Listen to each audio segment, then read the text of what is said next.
Neil, I And we're put now the live. tagline, do I? We're now live. Say again. Yeah. Sorry, Neil. Oh, I Forgive me. interrupted. Hello and welcome to Broadsheet on the Telly, a Storm special. We have, thank you for joining us anyway. Broadsheet readers, commenters, trolls, lurkers, you know who you are. A very big welcome to our panelists tonight. From Kilkenny, Johnny Keenan, originally from Offaly. Hello, Johnny. How are you, John? How is the storm there? Sunny southeast, John. I don't know what you're talking about. Yeah, just a light dusting. No, actually, no, it did snow. Jinx was mad to go down to the park and hang out, do what those dogs do when they see the snow, like little kids see the snow for the first time. But apparently health and safety is a big issue when it comes to snow. Oh, really? Okay. Yeah, so the park is closed. But we didn't get that blizzard that they're talking about. But Johnny, it's not there now. No, there's no blizzard this evening, no? No, very calm. Okay, and hello from Longford, Stephen Garland. Hello, Stephen. Hello, Stephen. Can't hear us. Hello from... No. I don't know, man. Okay. Okay. Hello from Dundalk, Marcel Kruger, Cologne-born. Marcel, is it bad up in Dundalk? Guten Abend. It is actually picking up quite nicely outside, so it is pretty windy, and it must have snowed at least a centimeter or so in the last couple of hours. So it's how many? Well, at least a centimeter. So oh, right, okay. Would you describe it as a blizzard or just a? No, not yet. Not yet. No. But are you? Do you anticipate a blizzard there? Well, if you believe what's making the rounds on the old social media and so on, and what Leo was saying earlier on, so we might be well in for one, but so far, not really. No. Okay. Were you Were you sort of skiing or anything like? Well, snow related today? No, not. I didn't leave the house today, but yesterday, as it happens, the gas cylinder in the kitchen was empty, so I had to brave the elements to get a new gas cylinder. But that was my good deed for the day yesterday, and since then I haven't left the house. All right, that's I'm still alive, so yeah, that's a good thing. Thank you, Marcel. Neil Curran in Dublin, and our producer. Neil, how's the blizzard in Dublin this evening? It's blizzarding. We got a mesh of white outside, but it's quite lovely actually. It's nice to have a bit of peace and tranquil. I'm looking in front of a field, and there was plenty of people breaking curfew today, which I was quite concerned about. Yes, so I'm going to send a strongly worded email to my local Garda station and step aside about patrolling the streets more. Yeah, well, I was. The foot of the mountain. What's that, Johnny? I just said from the foot of the mountain, step aside. The foot of the mountains, yeah. That's quite nice. Events like this are quite nice when no one's hurt, obviously, to kind of reset the world. But no, Neil, is it a snowverkill? Oh, potentially, John. Potentially, I've spent the day with cabin fever trying to come up with better puns than that. It's no joke being stuck indoors all day when there's nobody to talk to. Rather. But it does seem like serious hype at this stage now. This is a lonely beast, let's face it. Well, it's good because, when is the last time the government ever had this level of planning in an event of a storm? I remember Ophelia, and then I wouldn't remember the 80s like some of you guys would. I was only a young fella. But, they got it right this time. We're giving out that Blizzard didn't hit today. But in fairness now, the government got their warnings right, Well, which is nice. Did we have something before Christmas? Sorry, life moves pretty fast on the sheet. But wasn't there a storm, something? There was Ophelia before. There was Ophelia last. There was planning, and then it didn't really happen. Yeah, well, that definitely happened. It was just the red alert kind of came quite late, and there was confusion as to what people should do with going to work. And some of the news stations this time round we're talking about employee rights and when you should and shouldn't go to work and if you should get paid or not. And I'd seen and I'd heard the HSE was issuing, I guess, or some of the hospitals issuing mixed messages around what employees should be doing and so on. But then Simon Harris clarified it all, which was good to see. Common sense prevails. So, yeah, I mean, do they categorize the storm in relation to whether children are staying home at school, so the parents have to as well, then they'll call it a red alert? Yeah, well, I mean, a red alert basically means you're on shutdown. But then what happened was the Department of Education kind of left it up for schools in the red alert districts to make up their own mind, which is a little bit, it's either a red alert or it's not. But I don't think there's any issues in that front. It's very cruel on the children who have to go to the school, like. Yeah, the kids in the private sector, perhaps. I don't know. Oh, okay. It seems most school. It seems all the schools closed, but you were still hearing of people, and you see it on social media, people going to work and all that. And Panty Bliss was tweeting saying the pub was open and staff can make up their own mind to come in or not. And then there was a bit of backlash to that online. So, Okay. And so she did she close it or leave it? No, I believe she's still open. I mean, fairness, if people live down the road and there's no danger to health and safety, that's fair enough. But some people, I saw some tweets in response that weren't too kindly. So, would you venture now to a 24-hour garage for some Pringles? I would. There's nothing like, well, maybe a bit of Tato now, John. I mean, but I had this urge for Brennan's bread today for some reason. In the current conditions. Well, anything to get out of the house.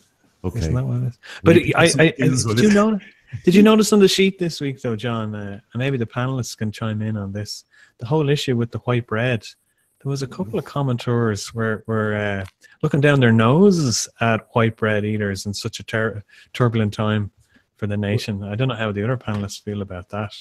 Well, we might get back onto that. The yeast of the East. Was it the East of the East? Olga Cronin from the Sheet. Hello, Olga. Hi, John. Welcome. How's it going? Hey, lads. How are things on the north side?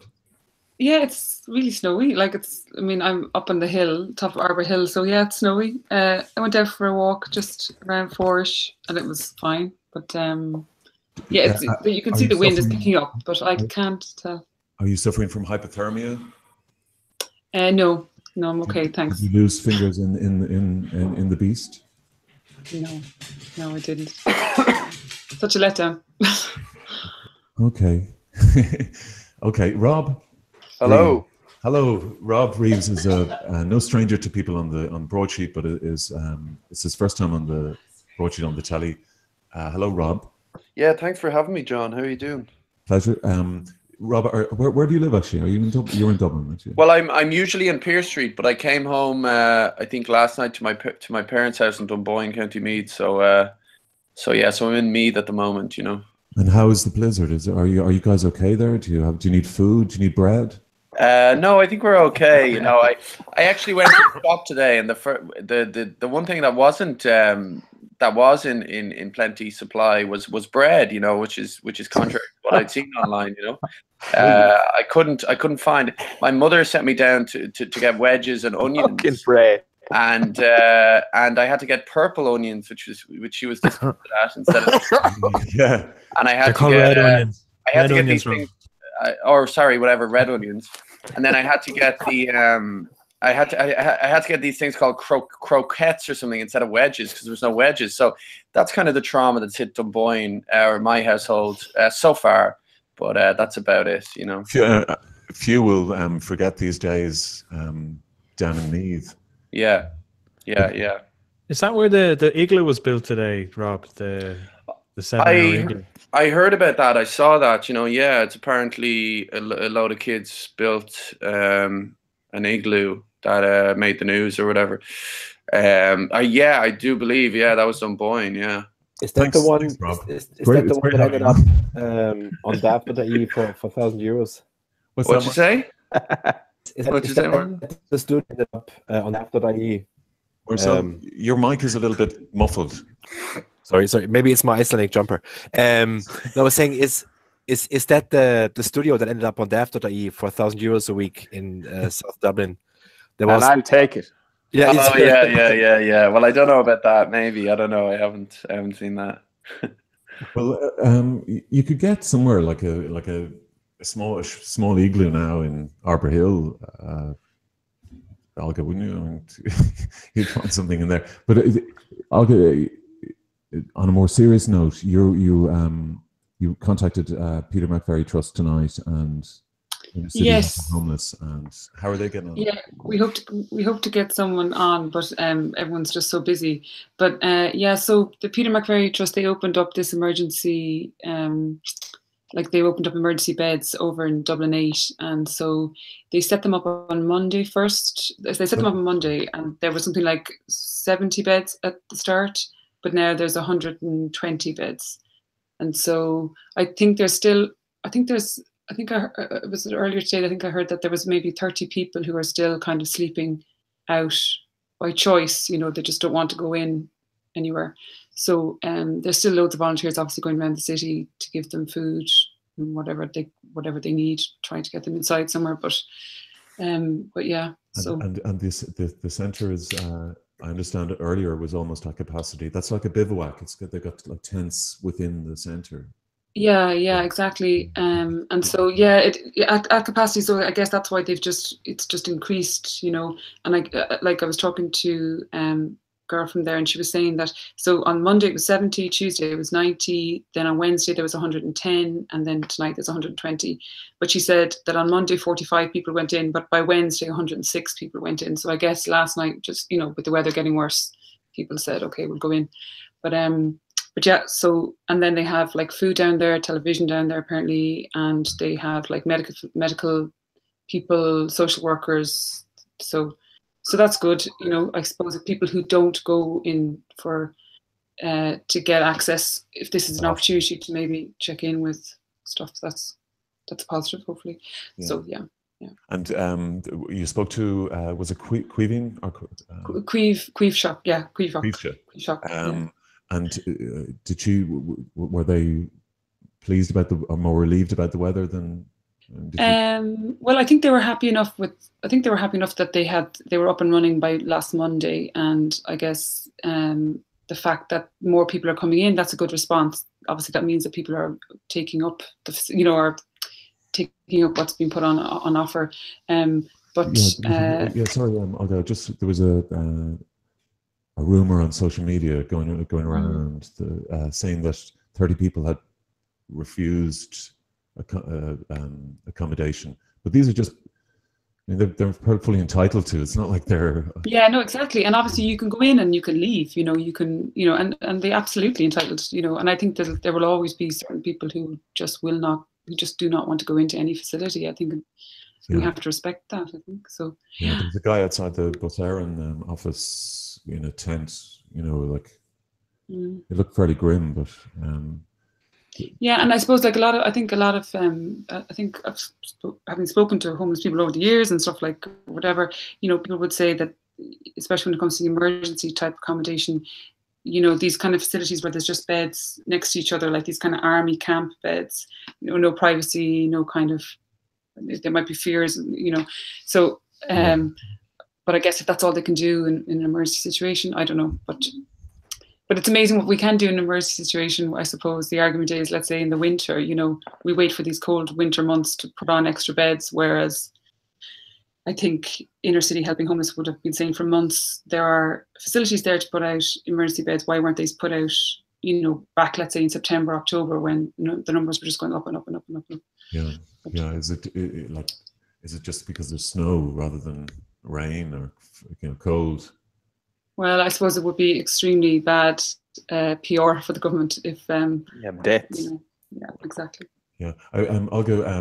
We're going to discuss the abattoirs and the spin unit and the abattoirs, particularly in the local papers. I only saw them the first time today. The regional, shamelessly like a newspaper. They look are like a newspaper's pages. They don't look like anything like abattoirs, Yeah. Anyway, we'll discuss that. But just going back to the storm. So across the panel, you wouldn't describe what we have as a blizzard yet. I'm in Longford, if anybody wants the report from Longford. Yes, Stephen, sorry, I beg your pardon, we didn't hear you. I beg your pardon, Stephen Garland in Longford. How you doing, everybody? Welcome. No, it's like, but it is quite. I live across from an Aldi, and it's got quite a big car parking space all around it, and there's basically one lorry rocked up kind of this evening, and there's no, you can't see curbs, you can't see anything. It's a lot of snow out there. Oh, is there? Yeah. And so this dude is obviously pulled up in his lorry, and with all the red alert action, you're kind of wondering, am I supposed to report it or what? But yeah. so we're wondering how he's going to be in the morning. Are we going to wake up and because it's drifting, it is beginning to drift against walls and things like that. So you So must report anybody you see. So take the number and yeah, you have to report these people. Find out why they were disobeying the. the orders. Disobeying the orders from the cabinet and panty bar or something, no? Yeah. So, sorry, Neil. Just getting back to the panty gate. What happened there? And panty was suggested. I only caught a glimpse of it, or I only caught a bit of it just before the show. But Panty Bliss had tweeted, I presume, tongue in cheek, saying, "Come down to Panty," or well, no, she didn't say that. But basically, Panty was open. Some of the staff were coming in. Didn't see what the fuss was if your staff lived close by, and then a couple of people seemed to take exception to this. So a storm in a teacup, quite literally. Storm in a teacup. My God. Did anybody? Sorry, I just got that. Of all the puns, that's the one I miss. I'm going to beat you on puns tonight, John. Yeah. So, what is there to say about a storm that really isn't like a storm? It's a beast that's not a beast. Did everybody stock up on supplies? Bread. Yeah. Did you get white bread, Johnny? Did you get your white bread? We can't hear you, Johnny. No, John. I don't do white bread. Nice brown, wholesome bread made by Mary and Aldi makes the bread that I like.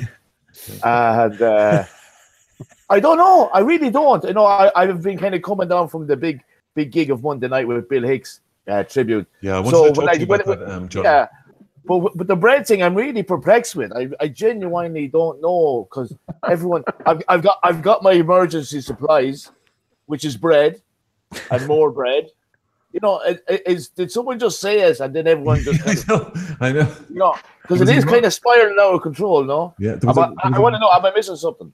There was an incredible run on bread this week. I know there was an emergency on, but It was an amazing PR coup. Like, I don't know how it started, but it was just Brennan's bread must be just.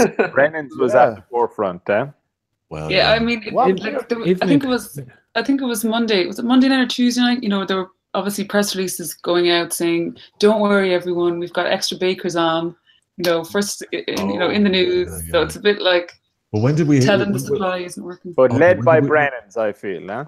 I'll go. I don't know. Like, it's just hilarious. Just. I'm a Pat the Baker man. We're in Longford. I'm from Granard, and but Pat, I thought, was very slow off the mark and didn't appear in all the memes and all the rubbish for so long.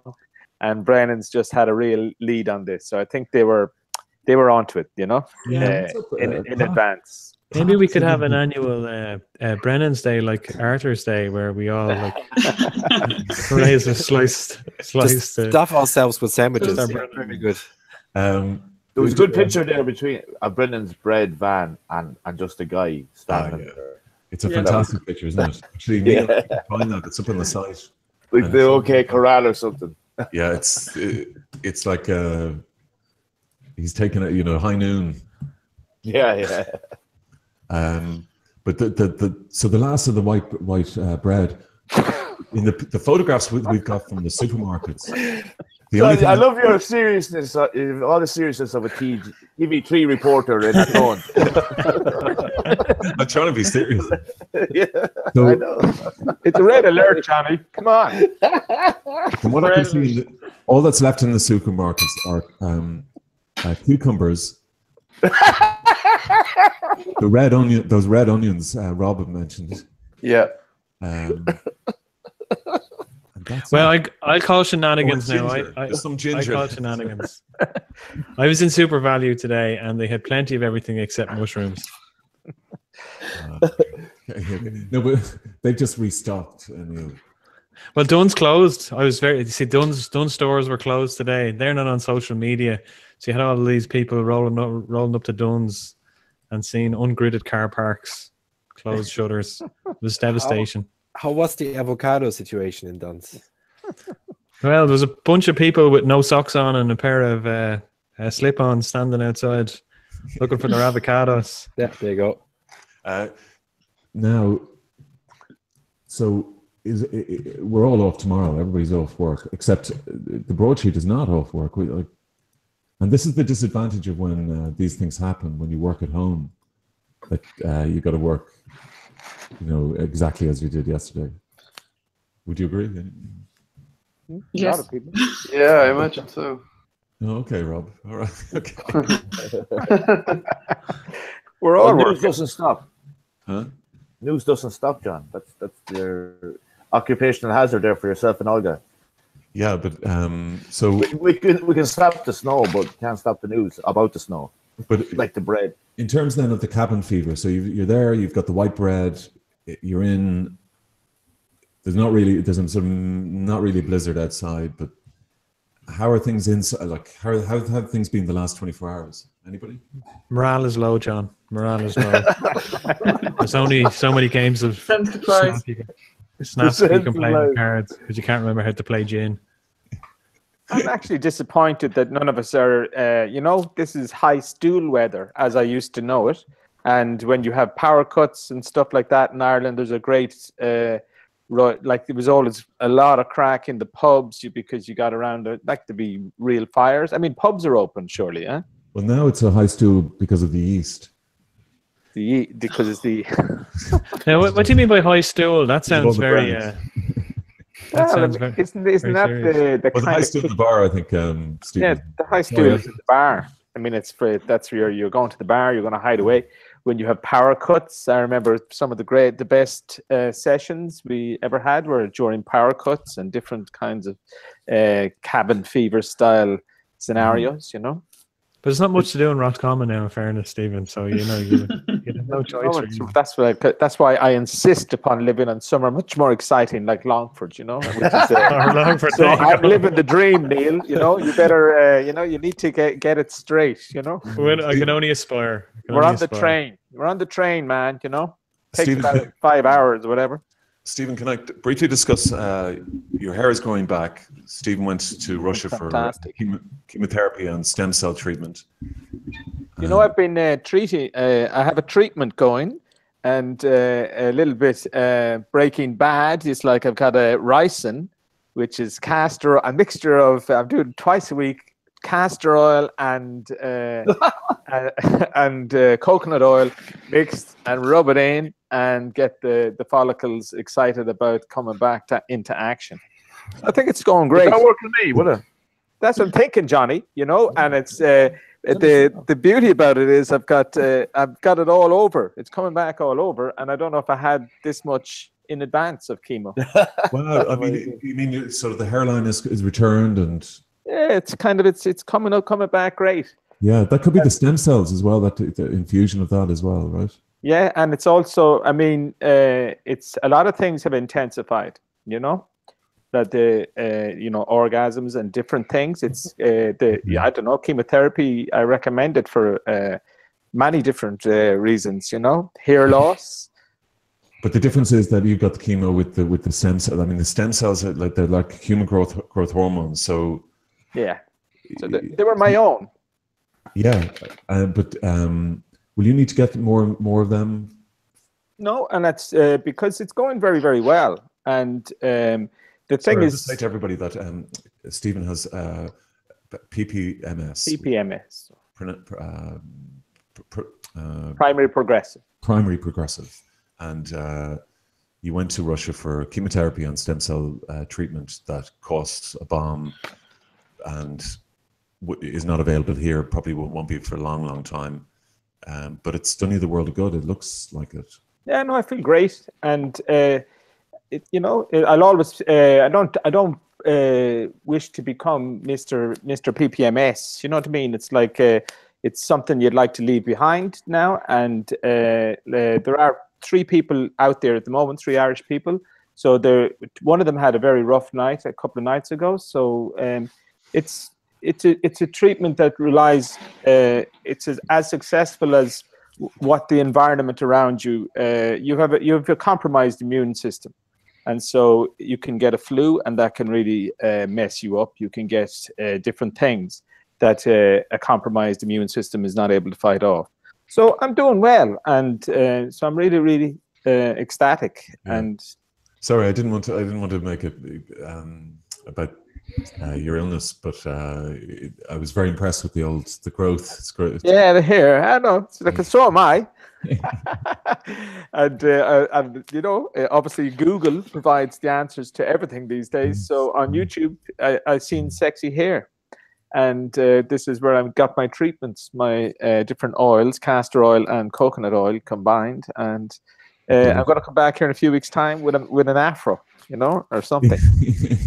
I thought it funny. Here's a funny thing: when all the hair goes as a result of chemo. And then the first hair that came back, apparently there's a thing called the T-zone, which so your eyebrows. I never lost my eyebrows. I don't know. Every individual case is different. But there's a thing called T-zone where you grow the hair in this zone across your eyebrows and straight down the center. So it was quite funny at the beginning, and it's because my mustache. This is not by choice. Yeah. This thing on my face, Yeah. and it was the first to come back, and it came back originally very Hitler-esque. Yeah, I was going to say it looks a little. It has filled out on the sides, so now it's just more Tom Selleck or something. But in the beginning, it was proper. It came right down the center, and I had this ridiculous tuft underneath. So I thought it quite fun. Like there's maybe some ridiculous sketch in there of an Orthodox Jewish or something like that coming back from chemo with a new hair growth, unwelcome hair. And, yeah, it's a Larry David sketch. I think they're called flavor savers. Flavor savers among the down in panties, actually, probably. I'd like to say hello to Rob Reeves. Right. Rob is, as I said, no stranger to the broadsheet. He's sent in videos for the last number of years, and varying degrees of brilliance and quality. And you've been trolled frequently. Rob, I tell you, you're not as bad as Leather Jacket Guy, but you've withstood it very well. I think you do with.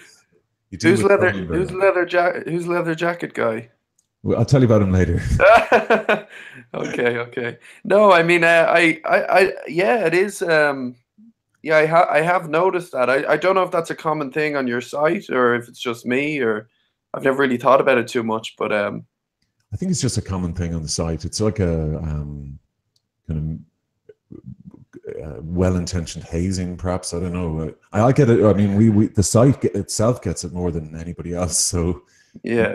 Individually, we'll get it more. So, that's funny. I think it's well meant anyway. Oh yeah. Okay.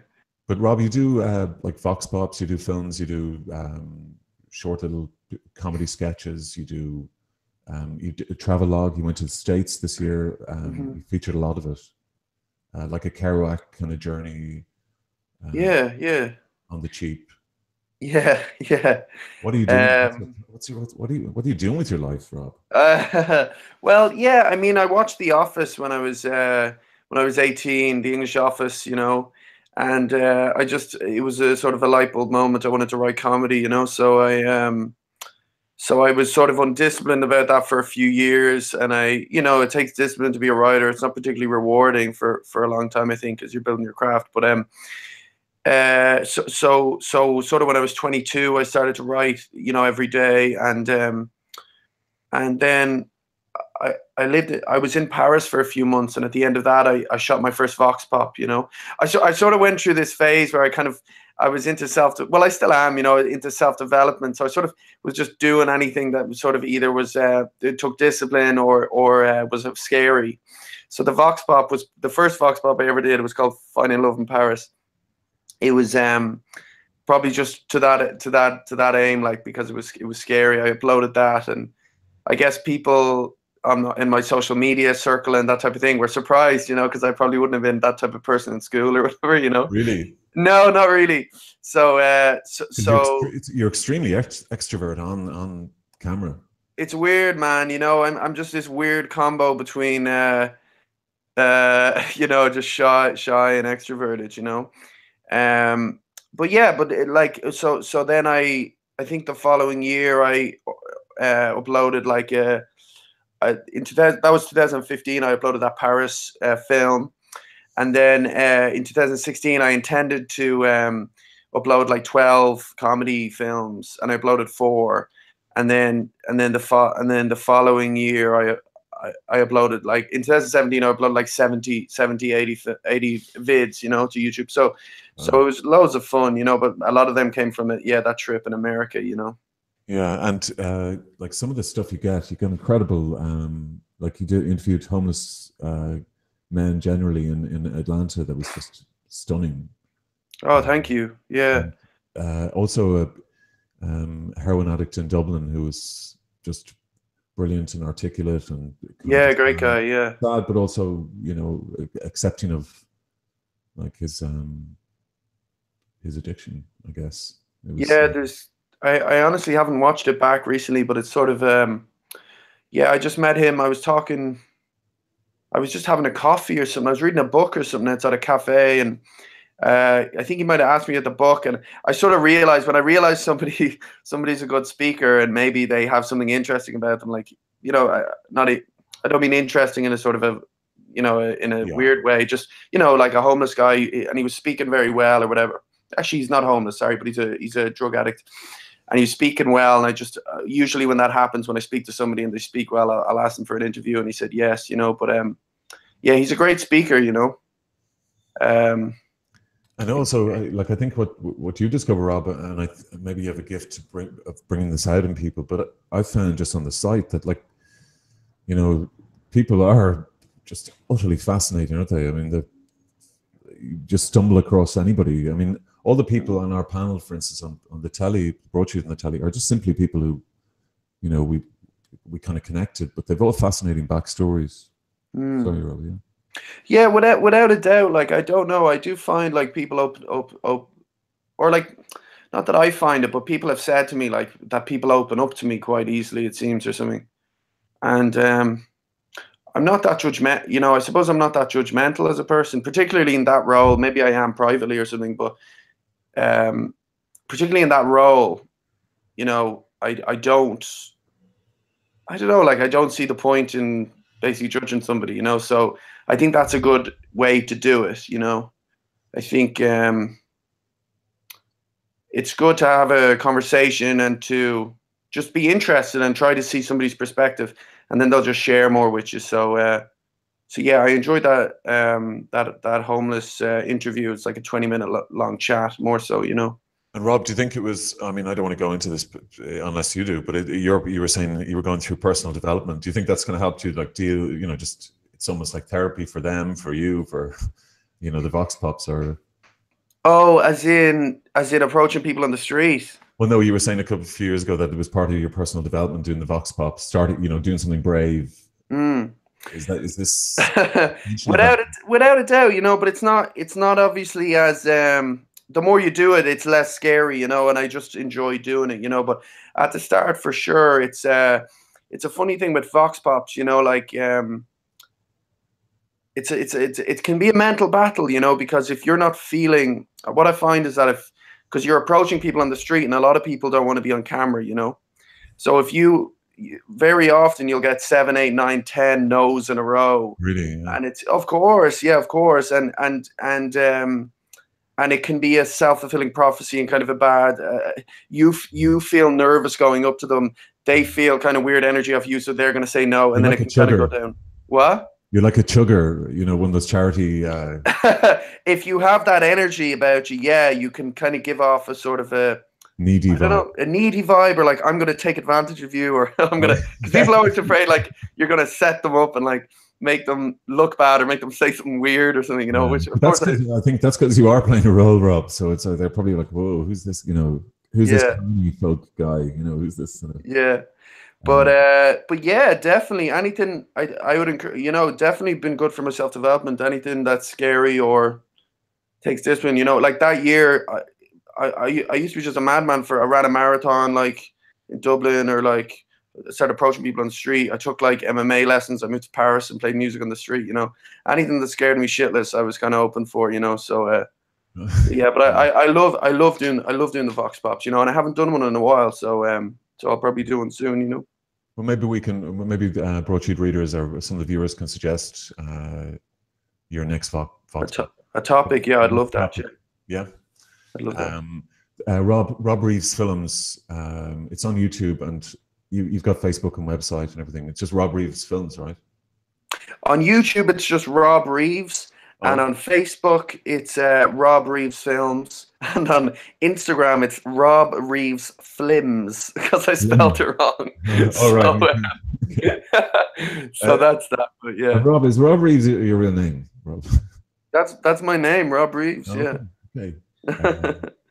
And where are the Reeves from? I don't know. Well, my mom's from Roscommon and my dad's from Clare, and I grew up most of the time in Dunboyne, so County Meath. So I'm from Meath, I suppose. But okay. But my parents, yeah, they're from the country, from the west. You're very welcome, Rob. Thanks for joining us. I want to go straight to Johnny because Johnny put on a night for Bill Hicks in a tribute to Bill Hicks on the 24th anniversary of Bill Hicks's death at the Grand Social, and also had a involvement with Steve Hicks, who's Bill Hicks's brother. Johnny? Yeah. How was Monday? Just there to Rob. Rob, you've long hair in most of your videos. Is that right?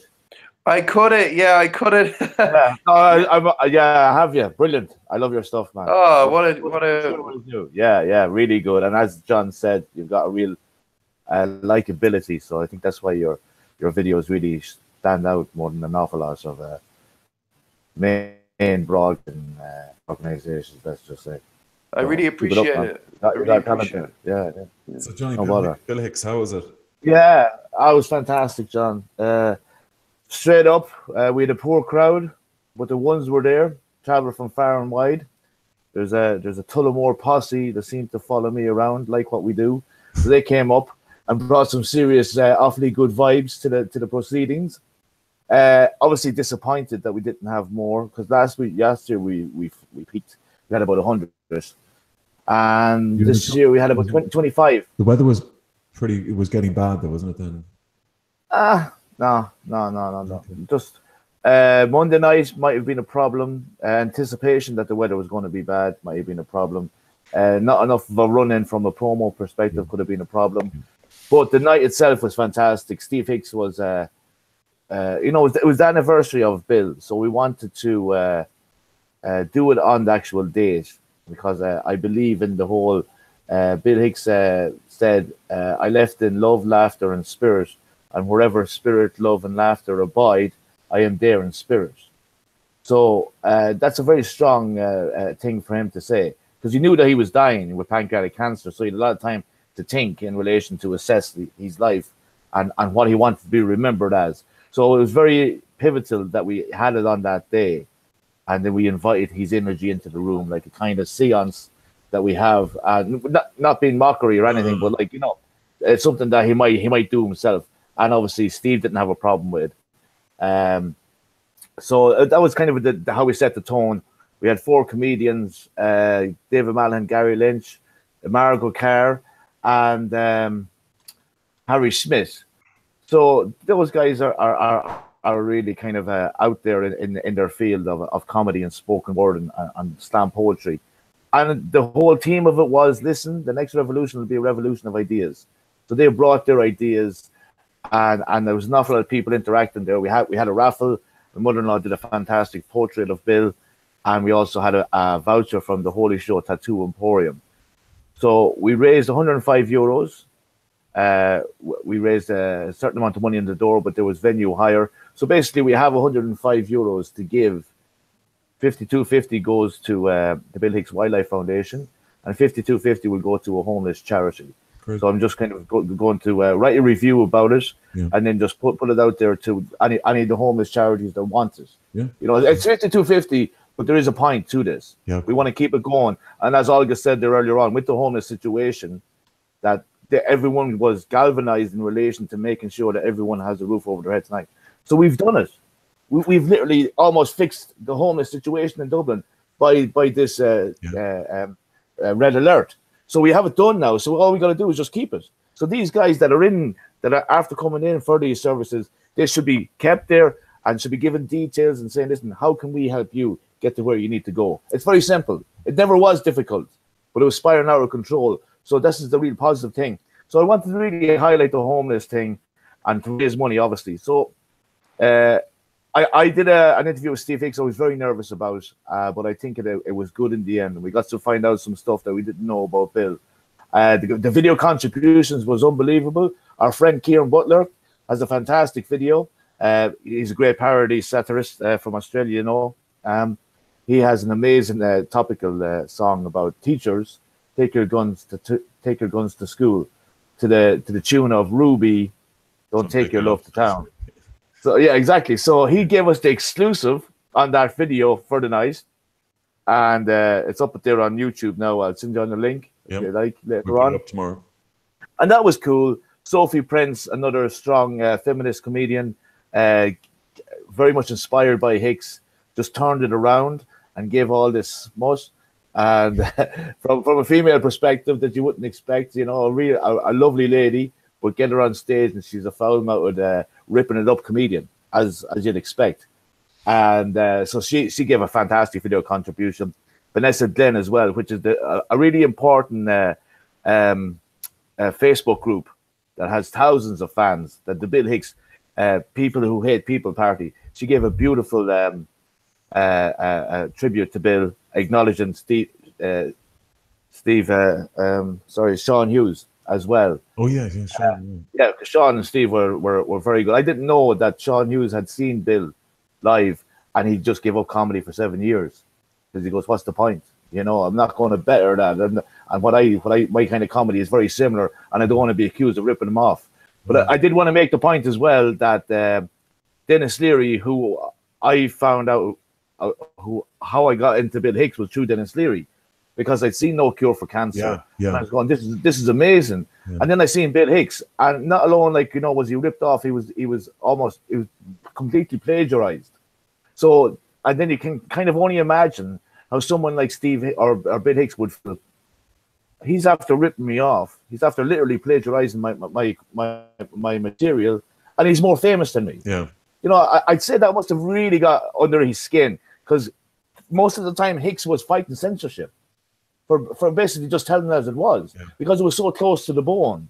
So, you know, we were able to have that kind of rapport and find out through Steve how Bill felt growing up, you know, about why he was so adamant in relation to this thirst for knowledge and where it came from. So Steve was able to kind of, you know, baby step us through that process, and that was nice. Great. So, but the thing was, the night finished well. Everyone enjoyed it.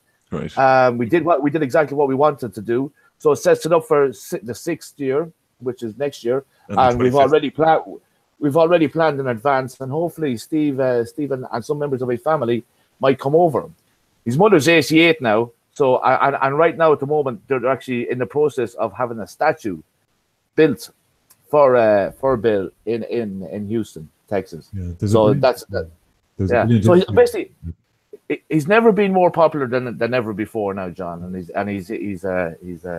legacy is on the rise, and it's great. It's great to be from a personal perspective in Ireland, the main person to be respected by Steve Hicks for this event. Can Brilliant. I So- just jump in there, John? And Yes, Stephen. I have to commend Johnny. Yeah, the interview with Steve was the highlight, and I have I know Johnny a long time, and I was actually surprised, man. It was really, really top interview, and it was for how long? It was like 30 minutes, 40 minutes long, and Steve really. You've obviously got a rapport, Johnny, that you've built up over a while, and you could see he was very forthcoming with what he gave. Really, really good. That's brilliant. I thought your choice of you were choosing the clip, the Bill Hicks clips, particularly in terms of we're moving towards the Eighth Amendment and all of that, and so you played that really nice in how that ran through it. Few dodgy comics, but it was a great night. I thought you did a great job, dude. And Steve- That's great coming from you, because Steve is the main man in Barcelona who organizes the top end of comedy. So yeah, I'll take that. Thanks, Steve. Well, Johnny, there's a brilliant interview with Bill Hicks's mother with David Letterman talking about the sketch that they didn't show. Anyway, it's up on YouTube. Put in Letterman, Bill Hicks's mum. Thanks, Johnny. Olga, I just wanted to And go... thanks for supporting it as well, John. At Broadsheet. Not at all. Plugging it away. Olga, I was going to go to Olga about the spin unit and the advertorials and the local paper, but Neil, perhaps you can give us, those of us who are battened down from the beast, any sort of entertainment tips or Netflix ideas? Yeah, we can do that for the weekend that's in it. So the cinemas are closed tomorrow, so the new releases will have to hold back till the weekend. But there's a couple of films coming out this weekend, and there's another Oscar runner coming out. It's a Chilean film called A Fantastic Woman. It's getting fantastic. The feedback on it so far is fantastic, and in particular the lead, Daniela Vega. So it's basically about a transgender woman, and she's coming to terms with the death of her ex-boyfriend. It's tipped to win the best foreign film it's nominated for. And like I say, the feedback on it is excellent, so that's definitely one to check out. But it's subtitled, and we know what people think about subtitled movies. You have to read. Yeah. The Annette Bening movie you mentioned the other week has opened, hasn't it? The Movie Stars in Liverpool. Oh, is that open this week? Oh, okay. Well, I just saw an ad actually on the site, so it was a Google ad, but maybe I don't know if it is. You mentioned it being good, or it's an Oscar contender? No. I'm a bit hazy on it now. I'd have to look it up. Sorry. But I won't interrupt you now. You go on. That's all right. That's all right. The other film that's say again. We've had the Chilean movie. That's the Chilean one, yeah. The other film that's coming out is a black comedy with Game Night. It's advertised everywhere. Another one, Hollywood comedy. It's got Jason Bateman and Rachel McAdams, basically a murder mystery set against the backdrop of friends who meet and geek out with games. It's kind of getting, slightly above average reviews. I haven't seen it yet. It's co-directed by a writer and a writer/actor, so I guess they're new to the directing the big budget films. But Jason Bateman has quite the following from his Arrested Development days, and he's got good presence, so it may be one to watch when the snow melts, if you're looking for something to do. I think RTE have been capitalizing as well on the snow. They've kind of they've got a feature on the RTE player as well for their must-watch TV for snow day, so they're plugging the usuals: First Dates, Young Offenders, Room to Improve, Dance with Stars, all of that good stuff. And I think there's coincidentally a few snowy movies on the telly this week. The Fargo movie, that might be on now actually. Fargo's on now, is it? I think that it's either on tonight or tomorrow. And the TV series, of course, is still going as well. But because of the weather, all the physical in the flesh entertainment has been cancelled or postponed. I know there's some shows in the Scene and Heard Festival which have taken a hit, unfortunately. So we're stuck with the telly. Any Netflix recommendations? There is one that's come out that's new to Netflix called Mute. The guy who directed Moon, the name escapes me now. He's kind of, he was popular because he made Moon, and then his last couple of films weren't so great. It's getting kind of lukewarm reviews. I should actually have the. This is David Bowie's son. David Bowie's son, yeah. So his last two films. Duncan Jones, that's who it is. Duncan Jones, yeah. They weren't great. I mean, Moon was good, although it kind of divided some people. He did the Warcraft movie, which was utter shite, and Source Code, which is kind of take it or leave it kind of movie. But yeah, this is kind of getting it's getting lukewarm reviews. I'm still going to check it out. So it's up on Netflix. It kind of looks dystopian future. You'd probably love it, John. Blade Runner-esque. Well, lots of sex in it as well. I'm afraid of dystopia. You're the one who's. But it might fit. It might fit the agenda. I watched a British horror film last night, which I have a bit of a soft spot for horror films. I watched a British horror film on Netflix last night, which I quite enjoyed, which was called The Ritual, which is about a bunch of lads who they lose a friend in a burglary. The one Irish actor in it gets killed early on, and they're kind of coming to terms with that. They go off to a forest up in Scandinavia, and there's a monster in the woods. But it was quite entertaining. I thought the characters were a little better defined than most of these horror films. So that was nice popcorn. Leave your brain at the door. And so with no cinemas, what happens then? Do the releases get delayed, or what happens with the? No cinemas, no popcorn. You have to do it yourself at home. But there's no. I mean, in terms of the schedule, does it throw everything back? No, I mean, when a film's released, it has a set release date, but it just gets, the audiences don't get to see it unless they're illegally downloading it, which they shouldn't do. Right. So yeah. Why? Sorry to cut across. No. But one of my friends made a point of it in Waterford, or just any urban area. The cinemas should actually be open. I know they don't want people driving, but surely you can walk. I think they're missing an awful lot of opportunities to actually capitalize. Safety of staff as well. Safety of staff as well, Johnny, though. If staff have to commute and things like that. Plus deliveries for food and stuff. You have to take these into account. I mean, businesses don't want to close. They're losing out, but safety first.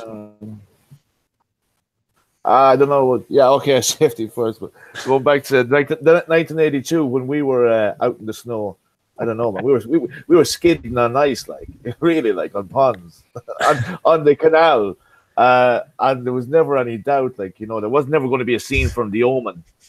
Yeah, it was just. I think the safety first thing is just a little bit. I don't know, Johnny, because we used to send children up chimneys to clean them back in those days, and we don't do that anymore. In 1982, possibly. I have a vague recollection of being shoved up the chimney in Roscommon. Sorry, definitely Roscommon. Can I just? I just need to go to Olga. Olga, we were talking about the Spin Unit and the local newspapers and these supplements. Olga, could you talk us through the actual story, then, going back to when the Times Ireland edition broke it? Yeah. So basically, there was a couple of Dáil discussions last Thursday, Wednesday and Thursday, about the Strategic Communications Unit on the back of this Project Ireland fund. I'm just going to do the. Go to the blue. I'm going to yeah, okay. Papers, okay. I can go to the blue, but I'm also going to do the papers. Okay. Okay. So there were several debates in the Dáil, and in one of the debates, it was discussed. It was talked about this Project Ireland campaign in cinemas and newspapers, all the rest. And so it was mentioned that there were advertorials taken out in the Irish Times and the Irish Independent, and hi Vanessa, in the Irish Independent, and this was discussed.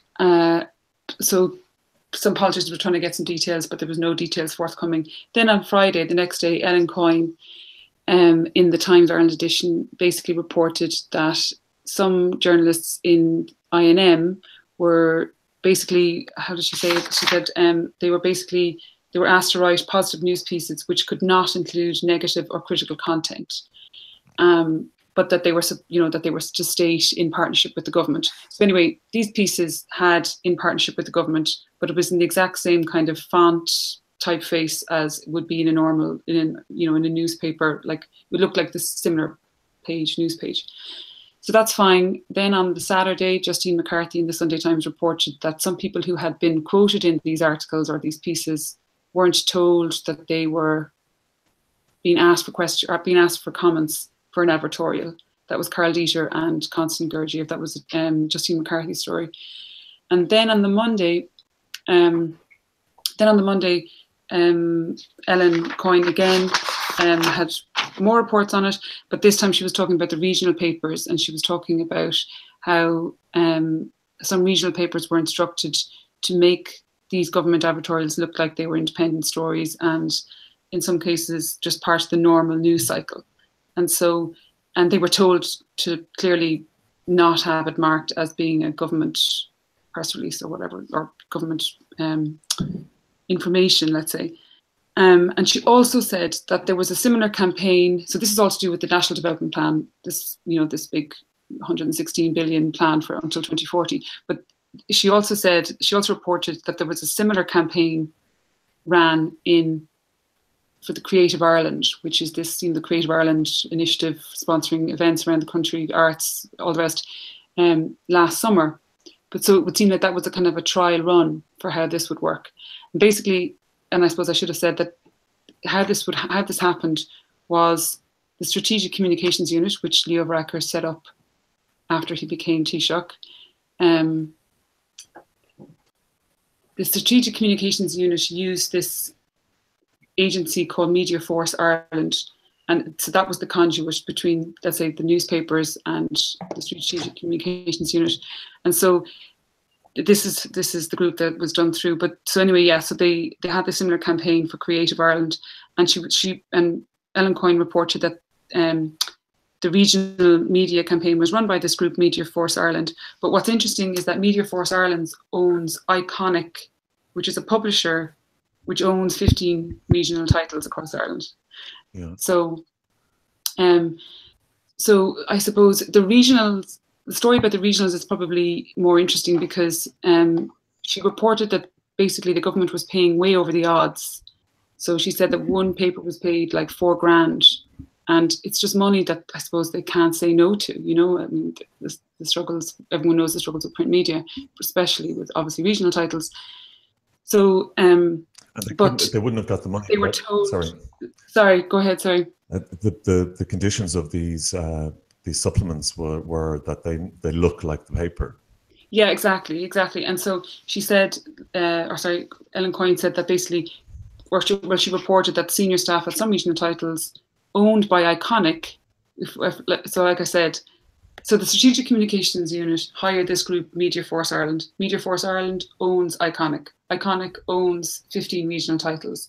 So Ellen Coyne basically reported that some people from these newspapers that are owned by Iconic told her that they were directed by Media Force Ireland to make the sponsored content look like news. And so some of these titles are like Kilkenny People, Donegal, Democrat, yeah, exactly, Leitrim Observer. And so we just looked back at the coverage of Creative Ireland in these titles last summer. And so I think, Neil, did you have those up? Can I just say hello to Vanessa? Vanessa Foran has joined us. Hi, Vanessa. Hi, everyone. How is the blizzard, Vanessa, briefly? Are you down you're in Dublin, are you? Yeah. God, can you hear me okay, yeah? We can, yeah, perfectly. Can you hear us? Yeah. Vanessa came last Monday night, so thanks, Vanessa.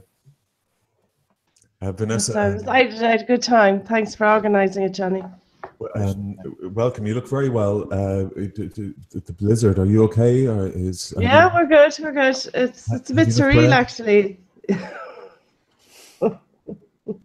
The bread alert.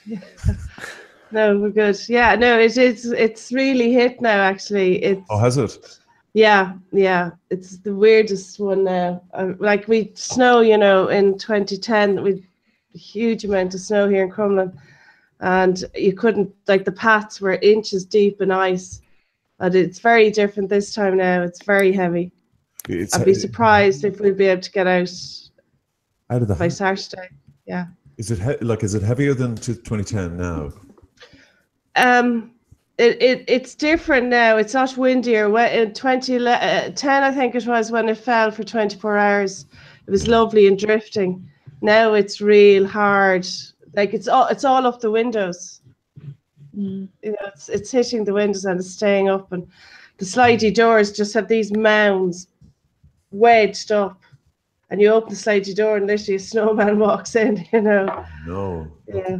Well, But it's fine, you know. I mean, we're living with it. I actually live in the village here, so I've been trotting around all day. but it's definitely a blizzard. Would you categorize Yeah. it as a blizzard? It's definitely a blizzard. Well, it's definitely something I haven't been in before. Oh right, okay. Yeah. So we call it a blizzard. You're in a blizzard. I don't think in Longford and stuff and Kilkenny and in Dundalk they would categorize it yet. But it might Well, be John, if you know your pop music, the blizzard came from Mullingar, so the blizzard Brizzy. from Mullingar. Yeah. Okay. Rugby player.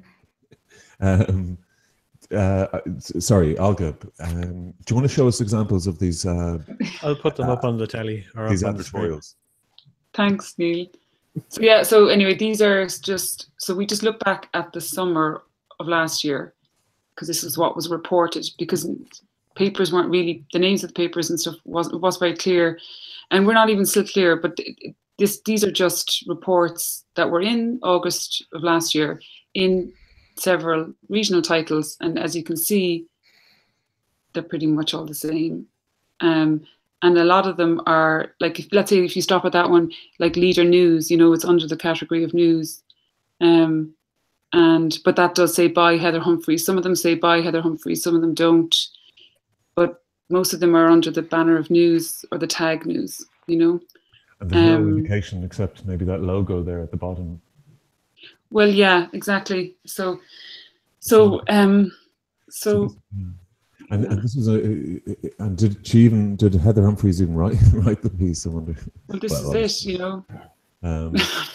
So if you picked up, say, the Leitrim Observer or the Anglo Celt or any of those papers, that would look like their copy. Yeah. Well, I mean, it would, unless obviously the ones that said by Heather Humphreys, you know, you would say that's her copy. But I suppose the problem. No, but I mean, like, she's writing for the Leitrim Observer this week. You know, it's not. Yeah. Sometimes, you know, the Taoiseach will write for the Indo, but he won't get paid. You know. Exactly. That's exactly it. And also, you won't. You know, the paper won't. It's the instruction. It's the instruction. I think the damaging thing is the instruction. Don't make this obvious that this is advertorial, or in fact, do not make it look like it's advertorial. Make it look like news, you know. Well, they went along with that then, but the national papers were a little bit more kind of detached. The Irish Times seemed to be a little bit more it looked a bit more like an advertorial. Yeah, it looked like a bit more like an advertorial, and did have, in partnership with the government, you know, there was that stated, but. I guess, but it would still have the same. It still had the same font, the same typeface. So it's in uniform with the paper, you know. Like usually when you do see an advertorial, you can kind of tell just by its font and its the color or how it's, you know. But they weren't in the Irish Times anyway, and the Independent. Now the Indo, I was surprised that they had to be paid to. They're probably on a retainer, John. Well, I think it's very clever, no? I mean, like these regional papers, they're like Longford Leader. I'm in Longford, and people really do trust them, you know, because it's this local vibe thing, you know, and everything. They know all the people behind the newspaper. It's been there, everything has been always been advertised there. Every event. Every football match is covered. Local football stuff is covered. So I think it's an incredibly, if it is this contrived, that it's going to be very effective. And Stephen, could you recognize the difference? Could you see that wasn't a proper news page? I didn't actually see the Longford Leader one. It's the one that they were using on RT News and stuff. I seen RT News. The one we just shared there. The papers, the covers we've just shared there a second ago. Was Leader News? Was that? But they weren't covers. They were. So they were just pages from different regional titles, from Donegal, Meath, Leinster Leader, Kilkenny people, so they were just pages which were effectively bought by the Strategic Communications Unit through Media Force. And it would seem, if it's as reported, that this was kind of a run to see how it would go via Creative Ireland, to see how that would go. That was kind of the blueprint for. Sorry. In advance of 2040, they used this creative. Yeah, that's the kind of that's what's been said. So. But it's very sinister, though, Olga. Yeah, it is very dangerous. Because this is the propaganda thing. This is Goebbels' territory, really. You know, if they're paying for it. Johnny, I was going to go to Marcel because Marcel, Goebbels has been mentioned this week, and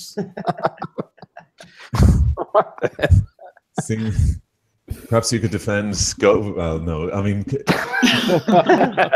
it's an analogy. Don't do that. It does smack of Nazi Germany. It does smack of totalitarianism. It does smack of whatever, all those awful things, Marcel. Rajoy. That your country has shed. Well, I'm not sure we have shed it yet completely, but I've seen those things in other circumstances, not as, how would I phrase this now, not as fine-tuned as these ones, but sometimes, parties and whatsoever and other individuals try to use that kind of strategy. But this is coming from the governing party. I think this is really, and I think we had a piece on the sheet the other day where, I don't know, Olga, was it you in the wake of this lining out that they're trying to circumvent the traditional kind of media approach that they would normally have, so they wouldn't need a press person, they wouldn't need anyone who has contact to journalism. They would just have immense budget and then just influence people that way. And I think this is really dangerous because this is, to link back what you were saying, John, this is like buying ads on Facebook or buying likes on Facebook when you're sitting somewhere in Russia. It's literally the same thing, isn't it? It is, and it's also it's not their money. It's our money. John, did the broadsheet not get a call? No, we didn't. But I should, as a disclaimer, I should say that I did write a piece for Supplement. You took the soup. You took the soup, Olga. No, so last summer I was just to be honest, I mean, was this on a shift? This wasn't on a shift, no. During a shift. So, no, not during a shift. John, you know what this was. The shifts are getting a bit complicated. Did we trade this? Threesomes. I didn't have any shifts, I think, at the time. That was the thing. And so I was offered. Yes. Well, no, but no. So basically, a freelancer that I know contacted me, and they were tasked with putting together a supplement, Creative Ireland supplement for the Irish Independent. And it seemed very last minute, and they were desperate to get writers to basically help put this thing together. It was county by county guide. So everyone he contacted was basically said that, it was just kind of like, can you do it? Pick a county or pick whatever county. So I did 2 counties, and it was essentially talking to people who had events that were being sponsored by Creative Ireland. It was a guide, like a guide, how-to guide, where to go, what to do, blah, blah, blah. That's literally what it was. Mm. And so when I saw Ellen Coyne's story, I was like, oh my God, was I involved in that without realizing that, but I've been assured that wasn't part of that, and that there was no pressure applied in regards to that. Mm. But the old Nuremberg defense. Well, that's just to disclaim. But that's what I've been assured. But I did get a fright myself, because I wouldn't have wanted to have, if a freelancer could do something, freelancer could interview someone or whichever, send in the copy, but have no idea what was the state of play or the game of play behind the scenes, or putting it on the page. Maybe you'd never see the page. So, but anyway, that's just. Okay, thanks, Olga. But this is a trilogy of events or press promotions from the government. It started with the gathering, or Gabriel Byrne, beg your pardon, called the Shakedown. Yeah. Then it was the Rising, and now this is the creative thing. So they're talking about all this money going into the arts. So I was at these meetings because I'm a big promoter in Offaly, and I see such massive potential in Offaly.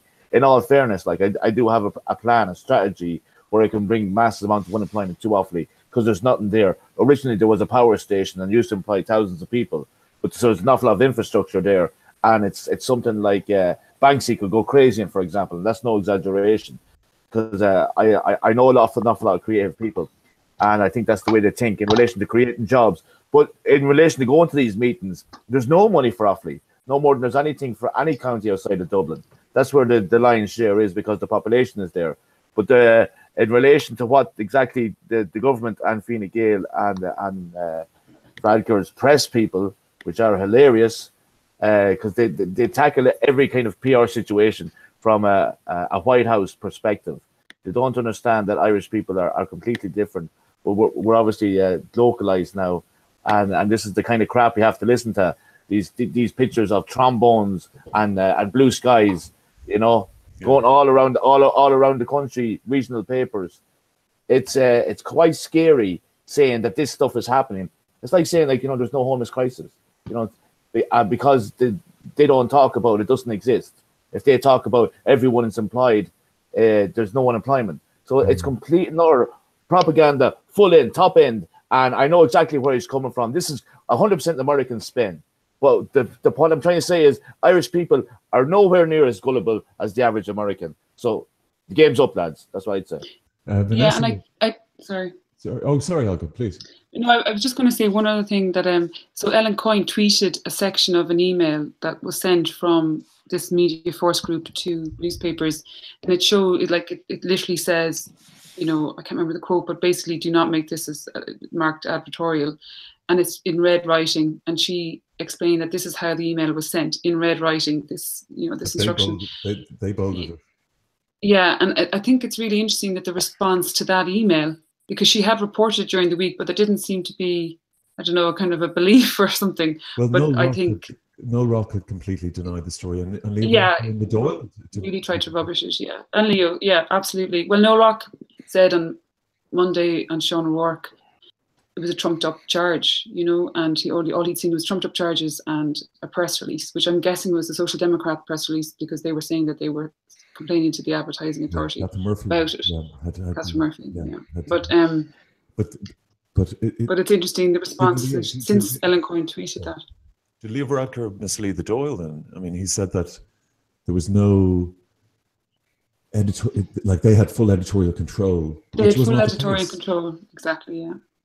Okay, so I suppose watch this space. And I suppose it should be said that he said on News at 1 today in RTE, he said something like the guideline should never be blurred, or the line should never be blurred. And he said that I think he said that guidelines were issued to the media about that, but to the media partners and agencies to make sure that didn't happen. But it did happen. So and anyway. Okay. Yeah, so he said that on the News at 1 today, and I think that there was kind of a story broke there maybe an hour ago saying that he's going to have some sort of review, but that's what he said. But anyway. Yeah, sorry. Thanks, Olga. Sorry, anything else? Thanks, Vanessa. This spin unit is eating itself. I think it's expanding. It's probably going to turn into a department on its own. It has, though, hasn't it? Yeah. And I think Fianna Fáil are supporting it. I think they're getting use out of it as well. Right. And do you think they're eyeing it up for when they're in power, that they'll have this unit to their? I think they have the use of it as well. I think. Well, at the moment. Yeah, I do. I don't think they'd be supporting it if they weren't getting a dig out from this unit. Okay. Yeah, but if you look at regional papers anyway, it's always the local minister that's opening a something. You know, there could be about 10 images in one paper of the same minister. Like when Cowan was Taoiseach, like he was down in Offaly every day at the opening of envelopes. Well, the Longford leader Brown one. Reynolds on a page, doesn't it, Steve?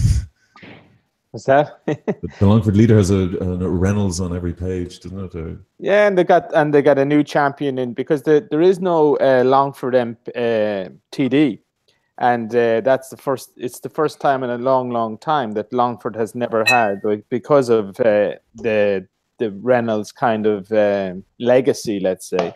And so Longford has this real issue now. We don't have a TD, and so they're flagging a guy, Joe Flaherty, and he's the next great people's champion around here. So anything Joe, talk to Joe kind of thing in a different way. Has he got the Longford Leader behind him? He has, I think, and I think it's a very small kind of area like that. There was another paper, Longford News, and that went by the side, and so really Longford Leader is the main action, and Shannon's side. So it's very like I was when I was fundraising to go to Russia.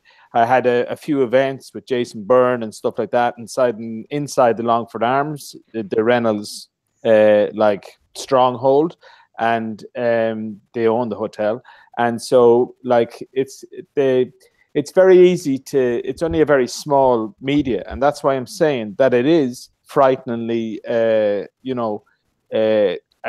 very successful idea to nail the regions like this individually, because they are such small medias, It's scary though, as Johnny said, and people are buy into it, Yeah, that they're already, these newspapers are already dynastic in the sense that they're already kind of... Those family owned, aren't they? Or they're all relatives in there. Yeah, and also Leo said today that there's 160 advertorials coming up in the regional press. 160.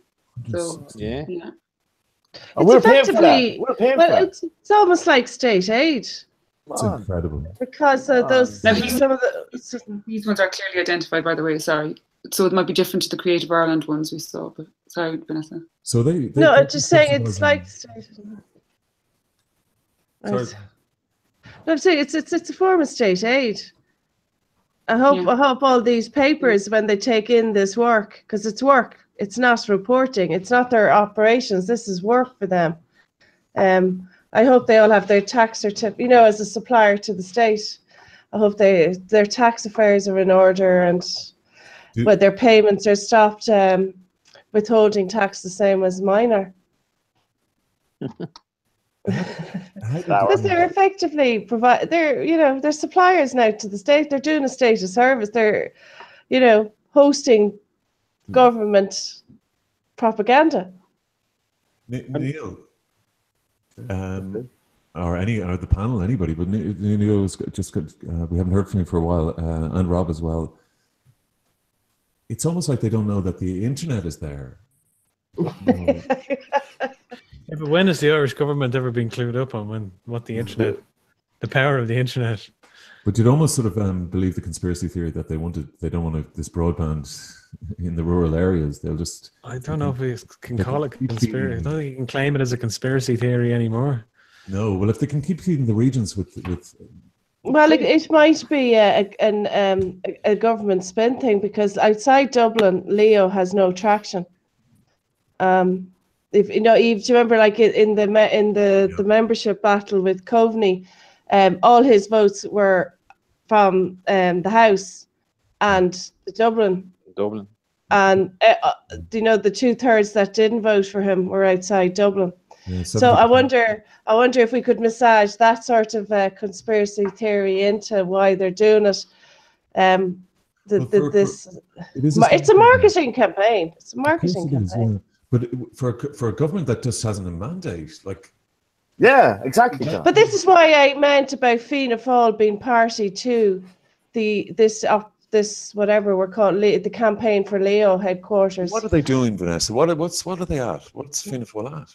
I mean, doesn't Micheál Martin not want to be Taoiseach, or does he? Well, I just don't think he's capable of it. Like, he's really not knocking it out of the park in the House. He's like, Mary Lou is standing up and making her name for herself. But what platform can Fianna Fáil go into the next election if they've supported Fine Gael and all this nonsense? I just don't know. It's almost like they're the armbands on a baby in a swimming pool, just keeping them afloat. It's a bit bizarre, isn't it? The reality is, John, that Fine Gael and Fianna Fáil are very popular parties. People actually vote for them. That's the fact, you know. But it's the difficulty with Fianna Fáil at the moment is they have no presence in Dublin, and they need presence in Dublin, whereas Fine Gael are very strong in Dublin. And at the moment, you have in Ireland, you have Dublin and not Dublin. So even though the constituencies represent, you know, the rest of the country, and even the Fine Gael vote came for Leo was within, the numbers were small, but the strength of them were big. If I'm making sense there, his support is actually a lot weaker than you think, but it is in Dublin. Fianna Fáil have no presence in Dublin. So, I mean... What are Fianna Fáil waiting for? I mean, what can they do in Dublin? Well, I suspect they're going to... we'll probably have a leadership challenge there, because Micheál is going along with this government. There's no contradiction at all with anything they're doing. And I do sincerely believe that they're party to this whole strategic, whatever we're calling it, strategic communications unit. I mean, it is effectively a department now, and it's not going away. No, it's 15 strong now. Enda Kenny was in opposition when Fianna Fáil were running amok under Bertie Ahern's government, and they did nothing. So, you know, Vanessa is saying there's a very valid point. They seem to be able to keep each other up, and especially now more than ever when the Shinner's on the rise. I think it's a big strategy. They're two sides of the same coin. Neil, you're sort of Fianna Fáil. I mean, are you alarmed at what's happening? I don't know where you got that from, John. He's a green. He's a green. I'm total green. Total green. No, I'm not alarmed. I'm not a Fianna Fáiler but no, I'm not alarmed. Do you know what their game is? Are they playing chess? Brainwashing. Brainwashing. They're taking a few leads out of the Russian propaganda machine, and it's not working. But what are Fianna Fáil at? Why are they putting up with this nonsense? I mean, politics is a game. I mean, they're waiting for their opportunity to point out the flaws in Fine Gael so they can jump on it, and then we have a general election, and then that costs us a fortune, and then Fianna Fáil will be elected. Yeah, but do you not think it's out of control that they're placing fake masquerading? Well, the only difference, I mean, arguably, the conspiracy theorists in the room would say, well, the only difference between this story and, say, the last story is we didn't know about the last story because they didn't get rumbled. Yeah, well, there's such a systematic and industrial scale, as Vanessa mentioned, Olga mentioned. There's 70 come in. 160, I think Olga said, is there? 160 on its way. But I mean, what's the fallout? What's the fallout from this? Well, because your friends at Fianna Fáil seem to be tacitly supportive. Well, I have to see what my friends at the Guards think about it first before I can pass comment on it. But I mean, what's the fallout other than like us on a late night panel talking about it? What's the fallout? There is none. It's not going to lose them their hardcore voting demographic. You know, so this is the thing, is they can fail on this, but it won't make any difference. I don't think it'll go down well with the younger voters. No. The younger voters don't necessarily come out in their masses to vote during general elections. They will the next time. I think I don't know. That's what I was saying. Well, I think they need to get that vote out, Johnny, and I know you're very optimistic about it, but they need a leader. Somebody like Corbyn got that vote out in the UK. That population that are coming in to vote and are hoping are going to change things and not tolerate the Fianna Fáil Fine Gael thing, you know, for another generation. Yeah, they need a leader. And there's none there. Yeah, but I agree. And you also need to read over the last 10 years of Irish history and understand exactly that Fine Gael and Fianna Fáil have dug their own grave, and this country is ripe for a new government, and Fine Gael and Fianna Fáil are strong. So if those people are loyal, the people who vote for them are very loyal, and they don't want to change. The only way change is going to happen is young people start registering now. So they are registered. They are in the system, and don't immigrate for the next year. See how we get on. I know you're. I refuse to promote Fine Gael or Fianna Fáil in any capacity. Anything. I hate them. I agree, Johnny, but I would say that people kind of voted for that change, and I'm not. This is not my view. This is what I'm seeing. Voted for that change when Fine Gael took power. You know, when we saw that seismic shift from traditional Fianna Fáil views to Fine Gael. Unless we get some radical support for Sinn Féin, and which I don't see happening, I don't really see how there can be any change in the status quo unless, like Vanessa says, there's some charismatic leader that can lead the way. And to be fair, and I'm not throwing flowers at the guy, Leo is unfortunately that person at the moment. No, Yeah. it's not. It is. That's more spin. That's more spin. No. Stop. It's not spin. It's just my No, idea. no, That's right. Johnny, He's an Egypt. Just Johnny. leave today alone. Only 1 second. Yeah, but Johnny, you can say all that, but the fact is that they are attracting, their Ogre Fine Gael wing is attracting a lot more new members than any of the other parties. Yeah, But I'm I sorry think- for it. And like this, so you that's a reality that say other parties need to cop onto and deal with. Yeah, but you see, this is once again, this is the kind of. I'm sorry it's called cross to Vanessa, but I do take exactly what you said. But the thing is, and I really believe this, and this is what I see, because unfortunately I'm really interested in Irish politics, and it's so boring, and there is no leader coming through. But people need to understand that they need to take the lead themselves and just vote alternatively. Just don't vote Fine Gael, Fianna Fáil. It's not the end of the world. It's just a new government, and we've never had it in this country. And it's Johnny. It's not going to happen. No, with that attitude, Martin. No. This is what I'm saying. It's not going to happen until there's a major shift in politics, or you know. I didn't get that. But you know, there's still enough jobs out there. There's like the economy is booming. So what's the incentive? Zero contract jobs. No. Yeah, no. I'm saying this is again. This is the spin that they're putting out there. Yeah. And you look at the homeless numbers and so on. Obviously, there's some really rotten in the state. But as long as to the outside, they're still selling their, the going Their over story. and opening up call centers for PayPal and Amazon or whatsoever. As long as that message is still out there and people are not seeing that basically they're selling out the country, how will things ever change here? I don't see that in the next 10 years, to be honest. People have a very short memory when it comes to politics as well. Like that's been proven in any country. Yeah, because the way the media is, you only know exactly what you're being told. An awful lot of people think that RTE is gospel still. But look at the rise of RTE bias, for example. It's massive. Look what Broadsheet is doing the whole time. The Journal as well. There is news organizations that are there because the spin has been going on way too long. RTE are a joke. I have to say RTE that, should be under investigation, in fact, with the amount of false information they're giving out. Vanessa, you have contacts in North in Fianna Fáil, and They're colleagues. But just the long-term strategy. Do they have any idea themselves? Like, do they understand what Micheál Martin is trying to do here? Because it seems to me? It seems to me like these guys, they're selling us out to vultures. It's like they're hoovering the till before they get booted out.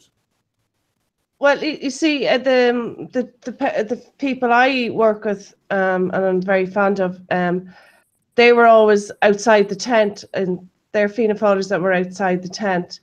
And the whole vulture fund things, it's recently with the PTSB, and I know the signal was bad. The platform was crashing last week.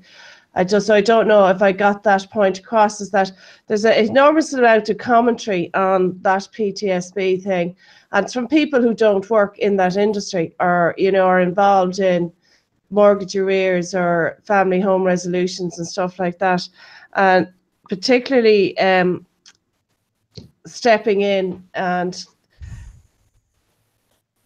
they're all focusing on the homeless side and the mortgage and the the difficulties there, and nobody's actually asking the question, like, how did PTSB get this bad as well? And that's where I think we need to go.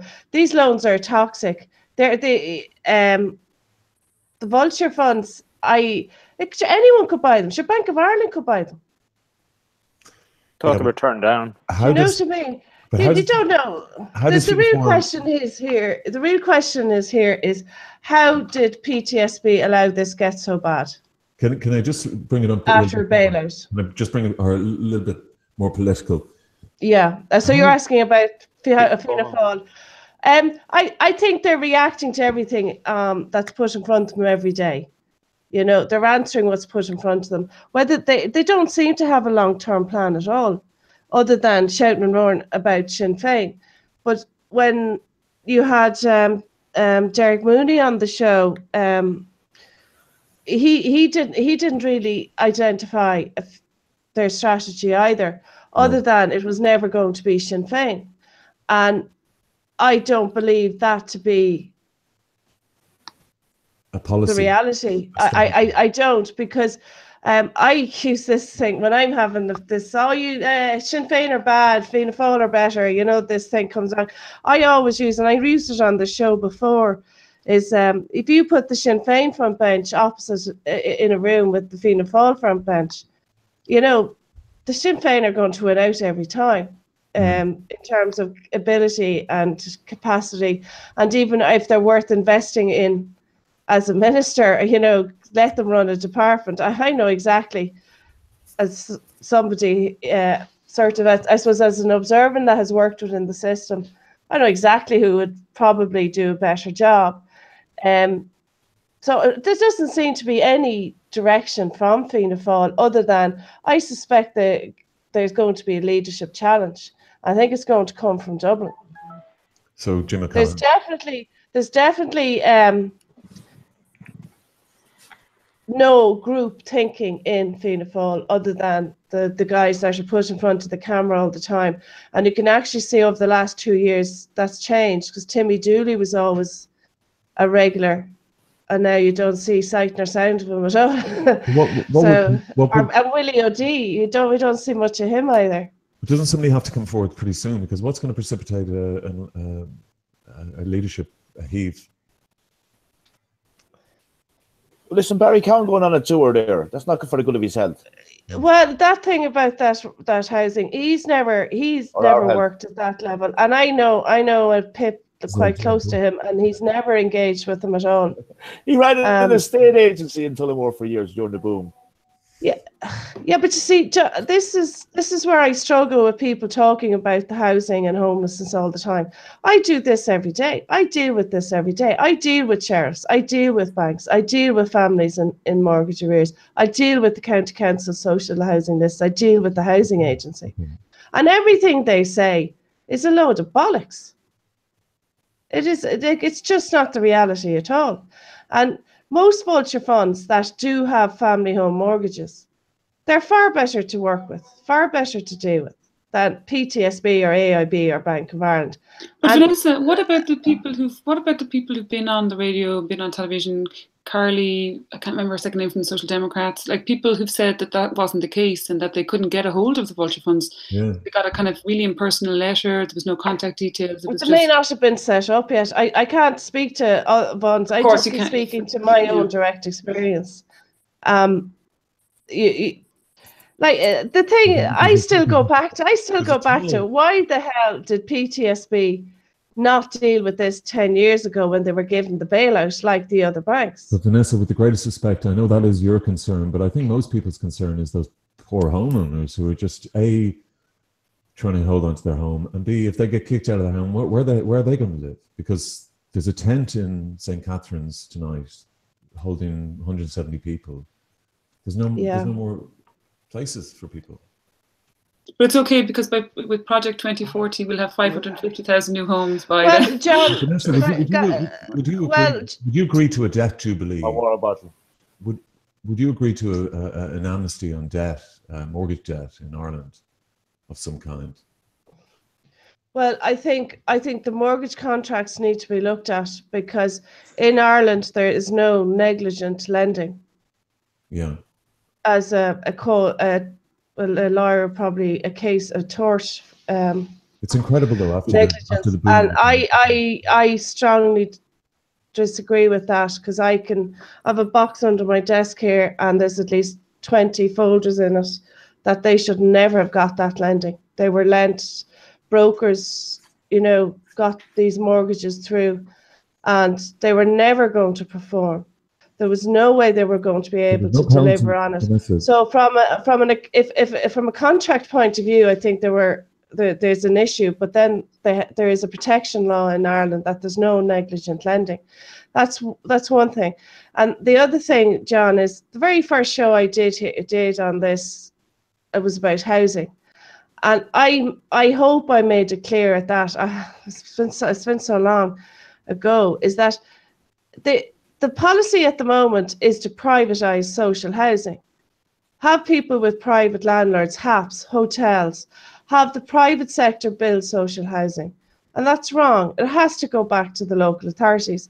The local authorities and the local voluntary housing associations need to manage the housing in their area. And since Minister Murphy took over that department and is now head of the housing agency as well, these agencies were able to step in and buy these houses for these families and keep them in those houses. They're not allowed to do that anymore. The families now have to surrender their property to the bank, and the bank then sells to whichever housing agency they want. And in most cases, it's a housing agency that they're lending money to buy. So the conflict of interest is massive here. But when these agencies were going and buying the houses direct from Mary and Joe, at least Mary and Joe could control who was buying their house, and they had a lawyer representing them. But in the mortgage to rent scheme that's been forced by Eoin Murphy, is they now have to surrender their homes to the bank, and they have no control who buys their house. They've no control over the price either. And why did they do that? Why did Eoin Murphy do that? What was the benefit for? Well, I could be quite cynical here. And I'd probably be proved wrong, and there'd be someone logging in tomorrow to say that's a load of old shite, Vanessa. But I think it's so that they can report statistics. There was so many mortgage to rents this month, so many mortgage to rents from AIB, Bank of Ireland. It's all about reporting the statistics, because the banks now can report the statistic. Oh, we had 8 mortgage to rents this month. And the housing agency, oh yeah, there was 42 overall this month between all the banks went into mortgage to rent as a solution. I think it's that way, because the voluntary assisted sale, there was no statistic to report. There was just a house sale. Mary and Joe sold their house to a housing agency, and that was it. And the housing agency then kept them in the house as tenants. There's nothing wrong with it, totally transparent, and it was actually cheaper. But Eoin Murphy has insisted on this, that it has to go through the mortgage to rent protocol. And I strongly disagree with that, because Mary and Joe don't know who's buying their house. I think they should be allowed to sell the house themselves to whichever housing agency they decide once they're approved for social housing. So that's one side of the vulture thing that I'm not confident about. Is there anything to stop the Vulture Fund from selling on the loans themselves to another party? They don't. So the actual wouldn't have a clue who's taking their loans after that. No, but that's the disappointing thing with the mortgage to rent scheme. They're insisting that Mary and Joe surrender their property back to the bank. And then the bank then proceed to sell it through the housing agency. It kind of goes up to tender, and the different housing agencies then, it's usually the big nationals that are heavily financed by probably the bank that has got the property for sale. Potentially the bank that has the property for sale. So your man Cowan is going around the country talking about the solution for housing, and everything that comes out of their mouths, it's just, they don't know what's going on. They don't know how to deal with it. It does sincerely have to go back to the local authorities. Put the power back there. And then let's talk about how local authorities evict people. Because they're very active. They're far more aggressive than any vulture fund. Michael Taft a couple of weeks ago on the site was arguing for public banking, and somebody in the comments said, "Well, what about credit unions?" I know you're involved in the credit unions, Yeah. Vanessa. Could the the credit unions have some way secured those loans? Are these loans apart from the vulture funds? Get them at a special price, perhaps? No, you couldn't really. Credit unions are cooperative finance. It's a cooperative movement, really, and each credit union is standalone on its own. So, supporting that type of risk, you have to remember these are already bad loans. So you don't know if the occupier of the house is going to pay you. So you couldn't put your members' funds at that risk. Yeah, I mean, Do you know what I mean? These are bad prospects anyway. Well, that's the argument here, Vanessa, and that's why the sort of the anecdotal evidence is interesting is important for perhaps you to hear this stuff on the radio.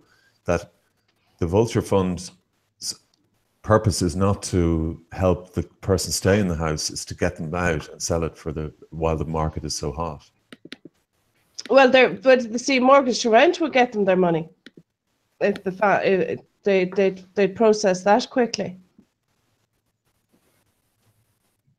But I mean, they're not going to get any property back within 3 years anyway, so they're going to have to sit tight.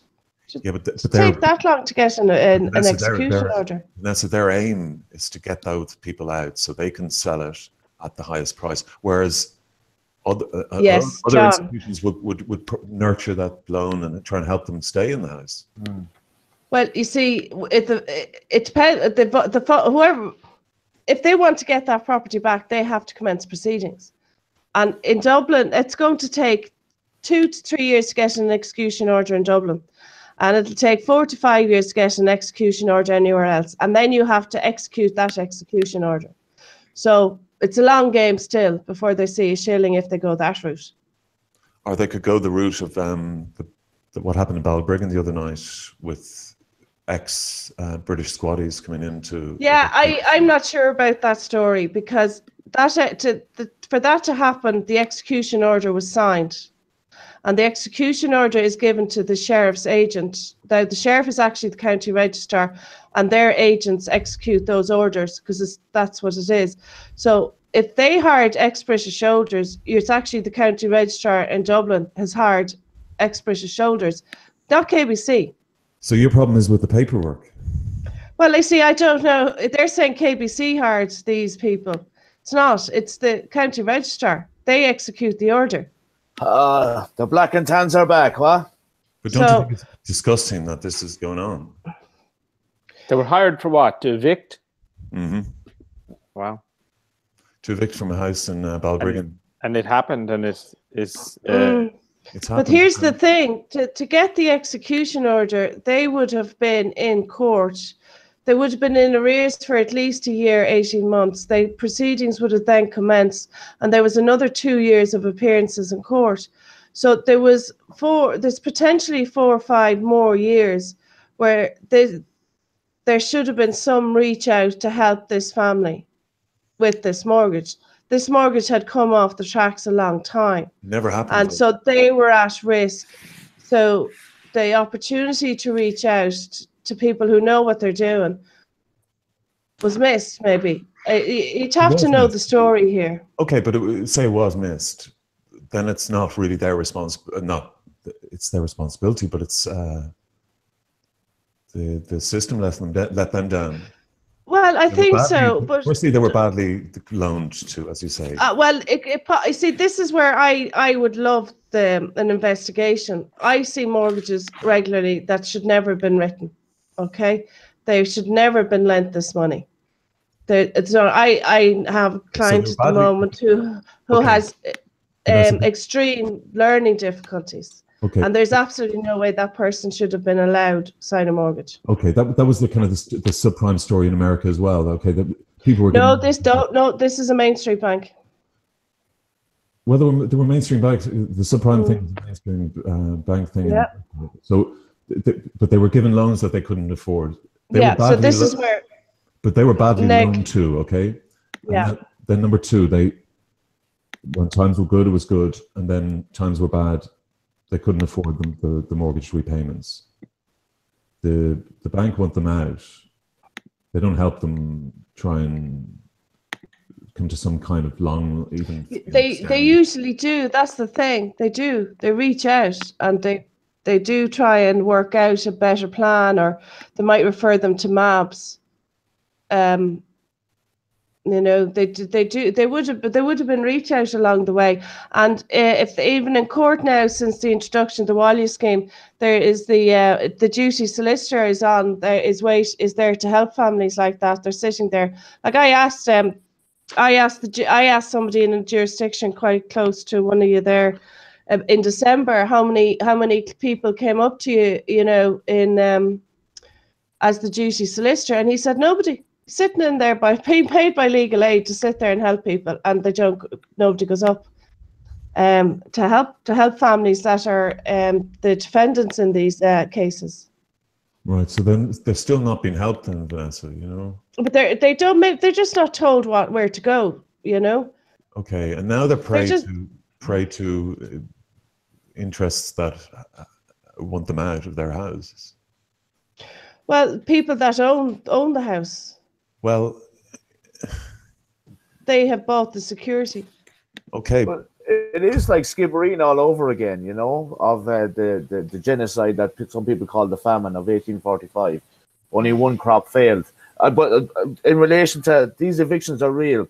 And in relation to borrowed or paid for goons, where the Gardaí don't do their job, these banks have can actually pay for big security firms to basically push through their agenda, which might be legally taken back the house. But where is the government in all this? And also, there's a real situation, and it's really real, that there doesn't seem to be anything that these vulture capitalists won't do and are allowed or given carte blanche. Like, where's NAMA and all this? Okay, remember John. who set up NAMA? Well, NAMA's gone, but this is the thing. This is where the local... Sorry, John. This is where local authorities should have stepped in, because the sheriff, say in Dublin, the agent would have got the execution order, and the local authority would be party. Not saying they'd be advised of it because it's a private house, but you know, it's not unusual for that agent to reach out, because I work very closely with one in another jurisdiction, and he'll ring me and ask, is there something to be done? Or he'll contact the creditor bank and say, listen, I'm going to let this go for another 6 months and see if something can be worked out here. And so why the agent, this is where the local authorities need to be empowered to reach out and say, look, I think you might qualify for social housing. Is this an option you want to consider? And they're not encouraged to do that, because the government today want, and Fianna Fáil were the same, they want to privatise social housing. Yeah. They want social housing to be, you know, private landlords, more HAP. I mean, they've made more HAP money available, but not one extra unit has been made available. It's amazing. So it's just talk. It's talk. It's like those ads going out. It's just talk. They might as well put recipes in them. It's to their friends. Olga, the papers are up. Yes. If you want to go through them, or if you. Yeah, Neil, can you bring that up? Are you able to do that? I'll do that. Bread. Oh, sorry. Thank you. I hope the blizzard is the blizzard okay, and is everybody okay? Absolutely. I would like to report that the lorry has left the car park. Yeah, and so I feel good, because did it drop off the bread? Well, here we go. Here's bread. Jesus, you know. It's a great picture. Well, I was in Tesco's. The Dunn's in Crumlin Village was closed today, and it was just literally as we were walking up, there was crowds coming down saying, oh no, Dunn's is closed. So I went into the Tesco's, and there must have been 60 in the queue in Tesco's that are going around. It's a small mini one, a metro one, and literally it wasn't bread they were buying. That's all I'd say to you. It was just queues of beer and and hoozles. The amount of rubbish we're eating, it's just unbelievable. I've no sense of time. Our emergency diet isn't very good, is it? Like in case of emergency, I took the dog out. I took the dog out at around 4, and you could actually feel a change. Like it was a bit weird. But do you know what? I got to thinking that I'd see Dennis Quaid walking past my bedroom window in the morning with the skis, the day after tomorrow. Oh. There is Vanessa, that sense. Curfew was at 4 o'clock. What were you doing breaking curfew? I know. But do you know the pub, the Vanessa. pub facing my house, Friels? They've been open all day, and they had chip sandwiches for the lads today. Anyone that was there this afternoon, because they're all off work, and they've bingo over there tonight for the girls. We're all gonna survive the storm, but die of cardiac arrest. Monday, yeast infection. Sugar. I know. Well, it does show the spirit of the island, and it is an island. Let's not forget that. And people were able to come together just like that, and I just think that's powerful. Yeah. Oh yeah, and actually, Neil and myself were kind of sorry we didn't do some vox pops around town today, or particularly around Crumlin. That they were loving it. They were loving it. Getting the grub in and. Vanessa, right next to there, Rob Reeves is Mr. Vox Pop. Rob's our boy.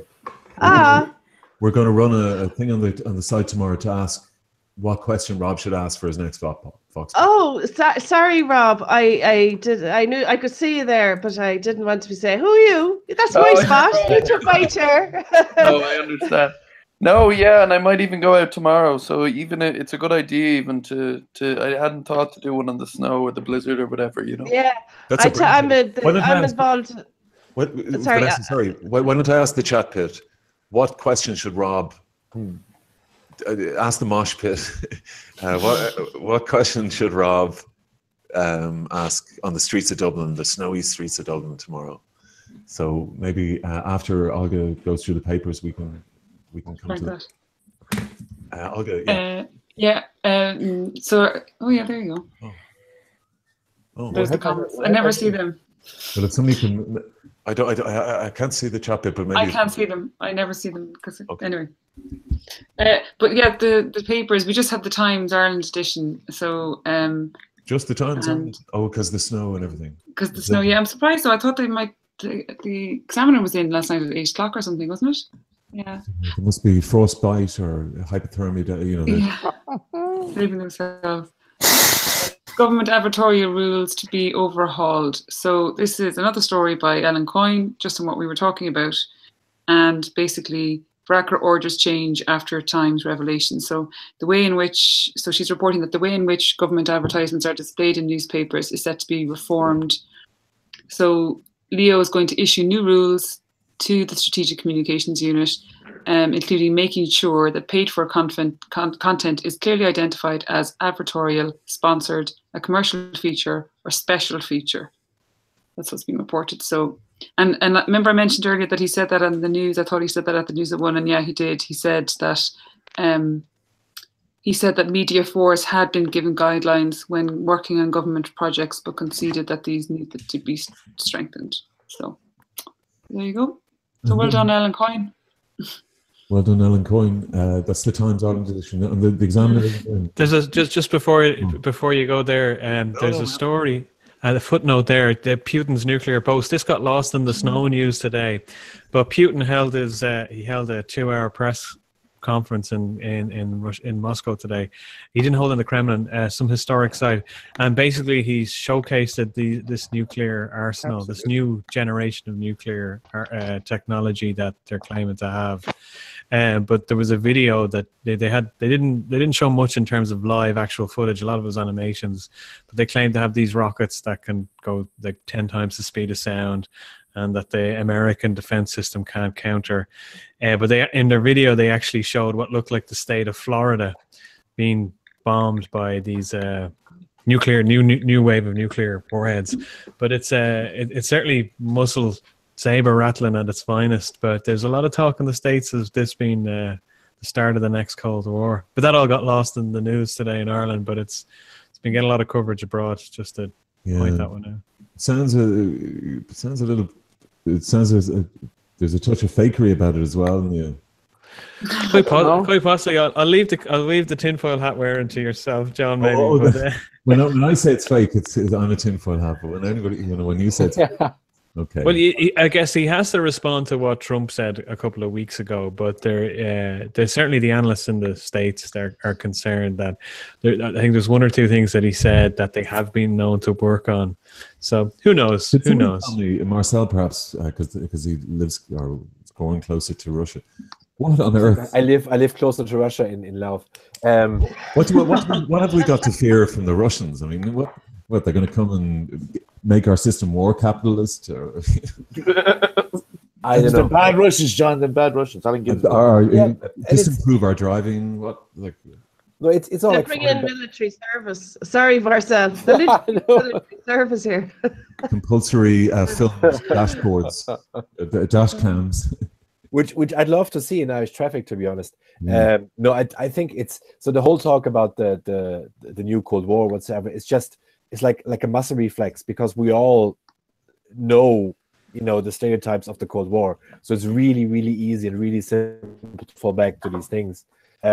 But I don't see that happen, to be honest. At least the Reds in the Bed was underpinned by an ideology like communism, but Exactly. Putin is as capitalist as Trump. Yeah, and allegedly they have a democracy allegedly in Russia now. So it's not you couldn't argue that our political system is better than theirs or whatsoever because theoretically we should have the same system in a way. So what I think for him it's just they have election in 18 days. So I think this is why he did this today. So no one's doubting that he's going to be reelected. But I think this was just canvassing for him in a way. Yeah. I mean, they do have a democracy. President for life, Putin told us that. And he's Go for his riding fourth term, and at 68 years of age, Yeah. another 6 more years. I can't see the mosh pit from 68. here. I'll come out crowd surfing onto into the chat pit. But are there any questions that the chat pit had suggested for Rob? No, not yet. I think this is a challenging one for the chat pit. I think they're collaborating to make sure that he gets the right question. They're busy. We're all Doesn't seem to be avoiding happening. bread and a lot of crap that's out there. So Yeah, I mean, we could have a bread-based question, Rob. I'm open to ideas, John. Absolutely. that's it. Done, man. Did you get enough? What about the guy? Nobody's talking about the guy who did the moonwalk with the flashing boots. Nobody's seen this? No. Is this it? He drew a Mickey with his boots, is Indeed, it? he did, and Is it's incredible talent to do this. And it's an internet star, and it should be Gangnam Style, more Gangnam Style than bread. Come on, He drew a Mickey Mouse. a dick. Yes, I think, yeah. A Mickey without the mouse. An ejaculating dick. We Oh yeah. Bringing the tone of the broadsheet down. What is we that? don't go No, to but I think it's one of the most common graffitis anywhere in Ireland. And I've grown up, you see this graffiti everywhere. And this guy produced it with a flashing pair of boots and moonwalked it. So I think it's pretty impressive, and it's more impressive than bread. Possibly that's your question, man. Yeah. What could you possibly mark in the snow? Rob. Wow. That's a Yeah, good one. Yeah, it's a very good one. yeah. And can you do your full signature as a man? Like, Or when Yeah. you're drawing a penis in the snow, whose penis are you drawing? Right. Oh yeah, so I could get them to prove it then. If yeah. can you draw a penis while moonwalking, and then yes, I can. And if they say that, well, then they'll have to prove it. Well, something snow based, but let's Absolutely, use the snow, yeah, as a prop. leave the Mickeys to Vanessa. Well, look, spare thought for Olga tonight. She didn't get a shift. No. She's on Went the to see phone, Olga so- for the whole No, show, not just coming in I at the last was minute. So. I was on a shift. That's why. Hey, now we hear. On Monday, I've been saying apparently, about married Monday. man at Johnny's gig. Yeah. Sorry, what did that happen? What How'd say that that work? again? You were at Johnny's gig with this married man you were talking about before, no? So did that work out? Ooh. I said that. What was that? You said I was with Mr. Biscuits. Oh, Mr. Biscuits. Okay, now it's getting to I don't know. Mr. Biscuits, yeah. No, Mr. Biscuits is not married, though. Oh no, he'd love to be married. I'd say though. But John, can I make that would be some wedding. That would be some wedding. Well, he has to stop sleeping around so much. I mean, the guy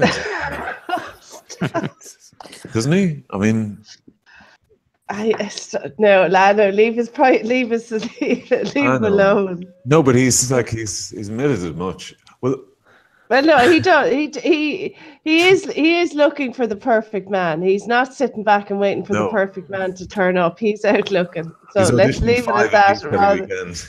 I know. Stop it. Stop that now. Stop it. Well, that's it. I mean, John, news just in. Well, maybe he has it sussed. Like, leave it at Sky breaking news. Johnny? Okay, from Oliver Callan. This is where they're getting their news now. Oliver Callan tweeted this just recently. What a ledge bag Murph is. Best man for Snowmageddon since he's probed the minister with most ski miles. Snow Day 2018. So it has Owen Murphy signing someone up for a hostel for the night, a bed for the night, maybe, you know?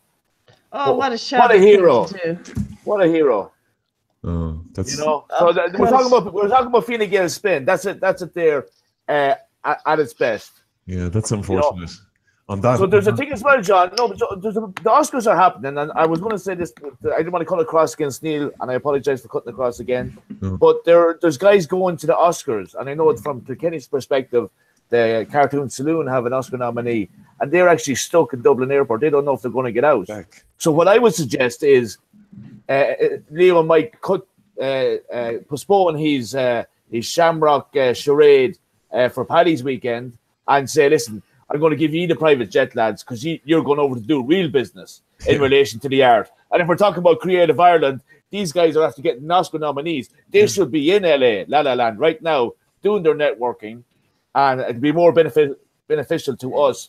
I'd hate to see these artists stuck in Ireland because they can't get out. I think if they give the government jet, that'd be a good use of our amenities. You know? I'd say Leo'd love to go to the Oscars with them. I'd surprised he hasn't invited himself. But sure, he could talk about Love Actually while he's at the Oscars. Well, huge bet. Is any late breaking storm news? How's the blizzard in?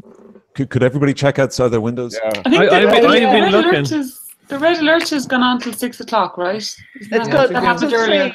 3 p.m. AM or PM? It's 3 p.m. tomorrow. Is the last thing. 6 p.m. tomorrow. 6 p.m. now. Yeah. But I haven't seen much of it. It's right up the slidey door here. Yeah, it's right up to the edge. Can you open your door? You can, but it just falls in. Can you get? Yeah. Is everybody trapped? I don't know. We're not trapped. Well, you see, I'm not trapped. I'm on the fourth floor.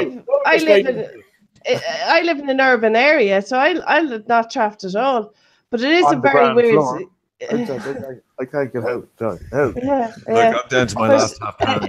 I noticed. I don't know. I noticed my hair's gone mad this week. I was out at Johnny's gig the other night. It was like I had a fucking afro. The flesh. It was like I had an afro.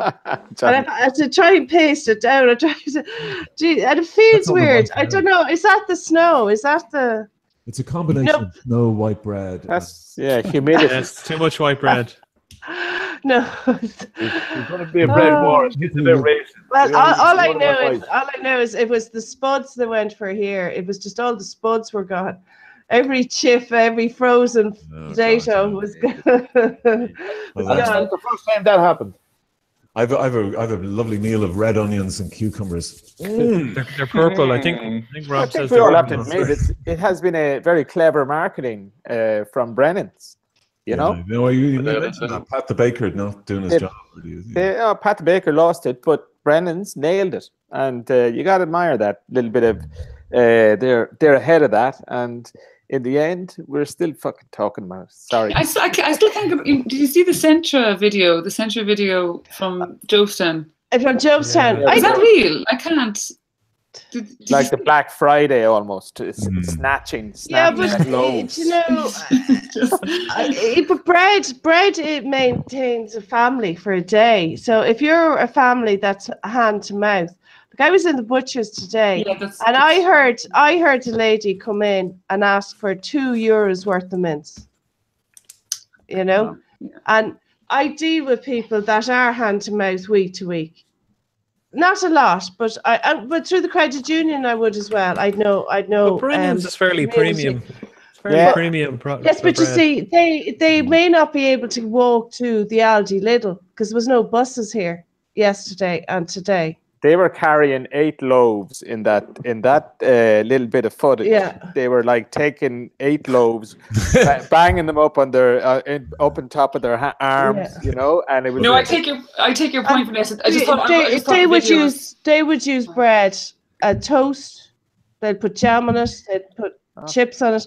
That may be their substance. And like it's imagine going in and asking for €2 of mince. Yeah, it's that was her budget. She probably had the packet of whatever was going. Yeah, I know.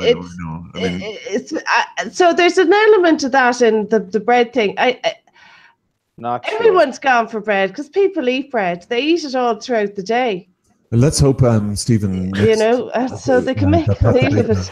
I know the guy who works in Pat the Baker marketing, and I'm going out there to tell him, "What are you doing, man? You're What about Johnson Mooney and Cambridge? When Brennan's gone, they'll be looking for Pat the Baker, so they're a good second. I think. But we're all good people. We all make. But to see, we all make our own bread. So no, it's quite shocking for all of us here on the panel because we all make our own bread. Isn't that why? Southsiders. Yeah, it's all about the sourdough on the south side. And the yeast, the rising, and the. Well, let's hope Pat the Baker exploits the next national weather. I'm having a word. I'm having a word, man. If Fine Gael and Leo Varadkar are allowed to exploit marketing opportunities, I don't see why Pat the Baker can't. Marcel, final word. Sorry, Vanessa. Final word to you, Marcel. We talk about the weather in Ireland, but did you ever realize? Did you ever feel that it would come to this?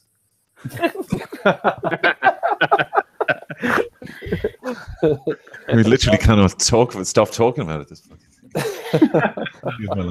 And we're acting illegally. Did John curse there? I didn't know. I was fopping. The fopping. Sorry, Marcel. No, it's not. Yeah, sorry. No. Oh, good. No, it's how will I phrase this? The country is full of surprises, and who knows? We might get palm trees growing on the beaches and these stuff. He's basically saying we're a bunch of weirdos. That's what he's. No. Saying we're a bunch of weirdos. With any luck, can I go back into the mosh pit? Just crowd surf there and find it. Is there any? There's no other questions. Just about the referendum. Oh, the referendum and the rugby story. Oh, the rugby story. Fact. The rape, yeah. The rape trial. Well, that I guess the verdict won't be till the middle of March. So maybe probably best and wise not to. Or Mr. Lynn making it in on the very last Aer Lingus flight. Well, we have that all for next week. We're now 12 minutes over scheduled. Yeah.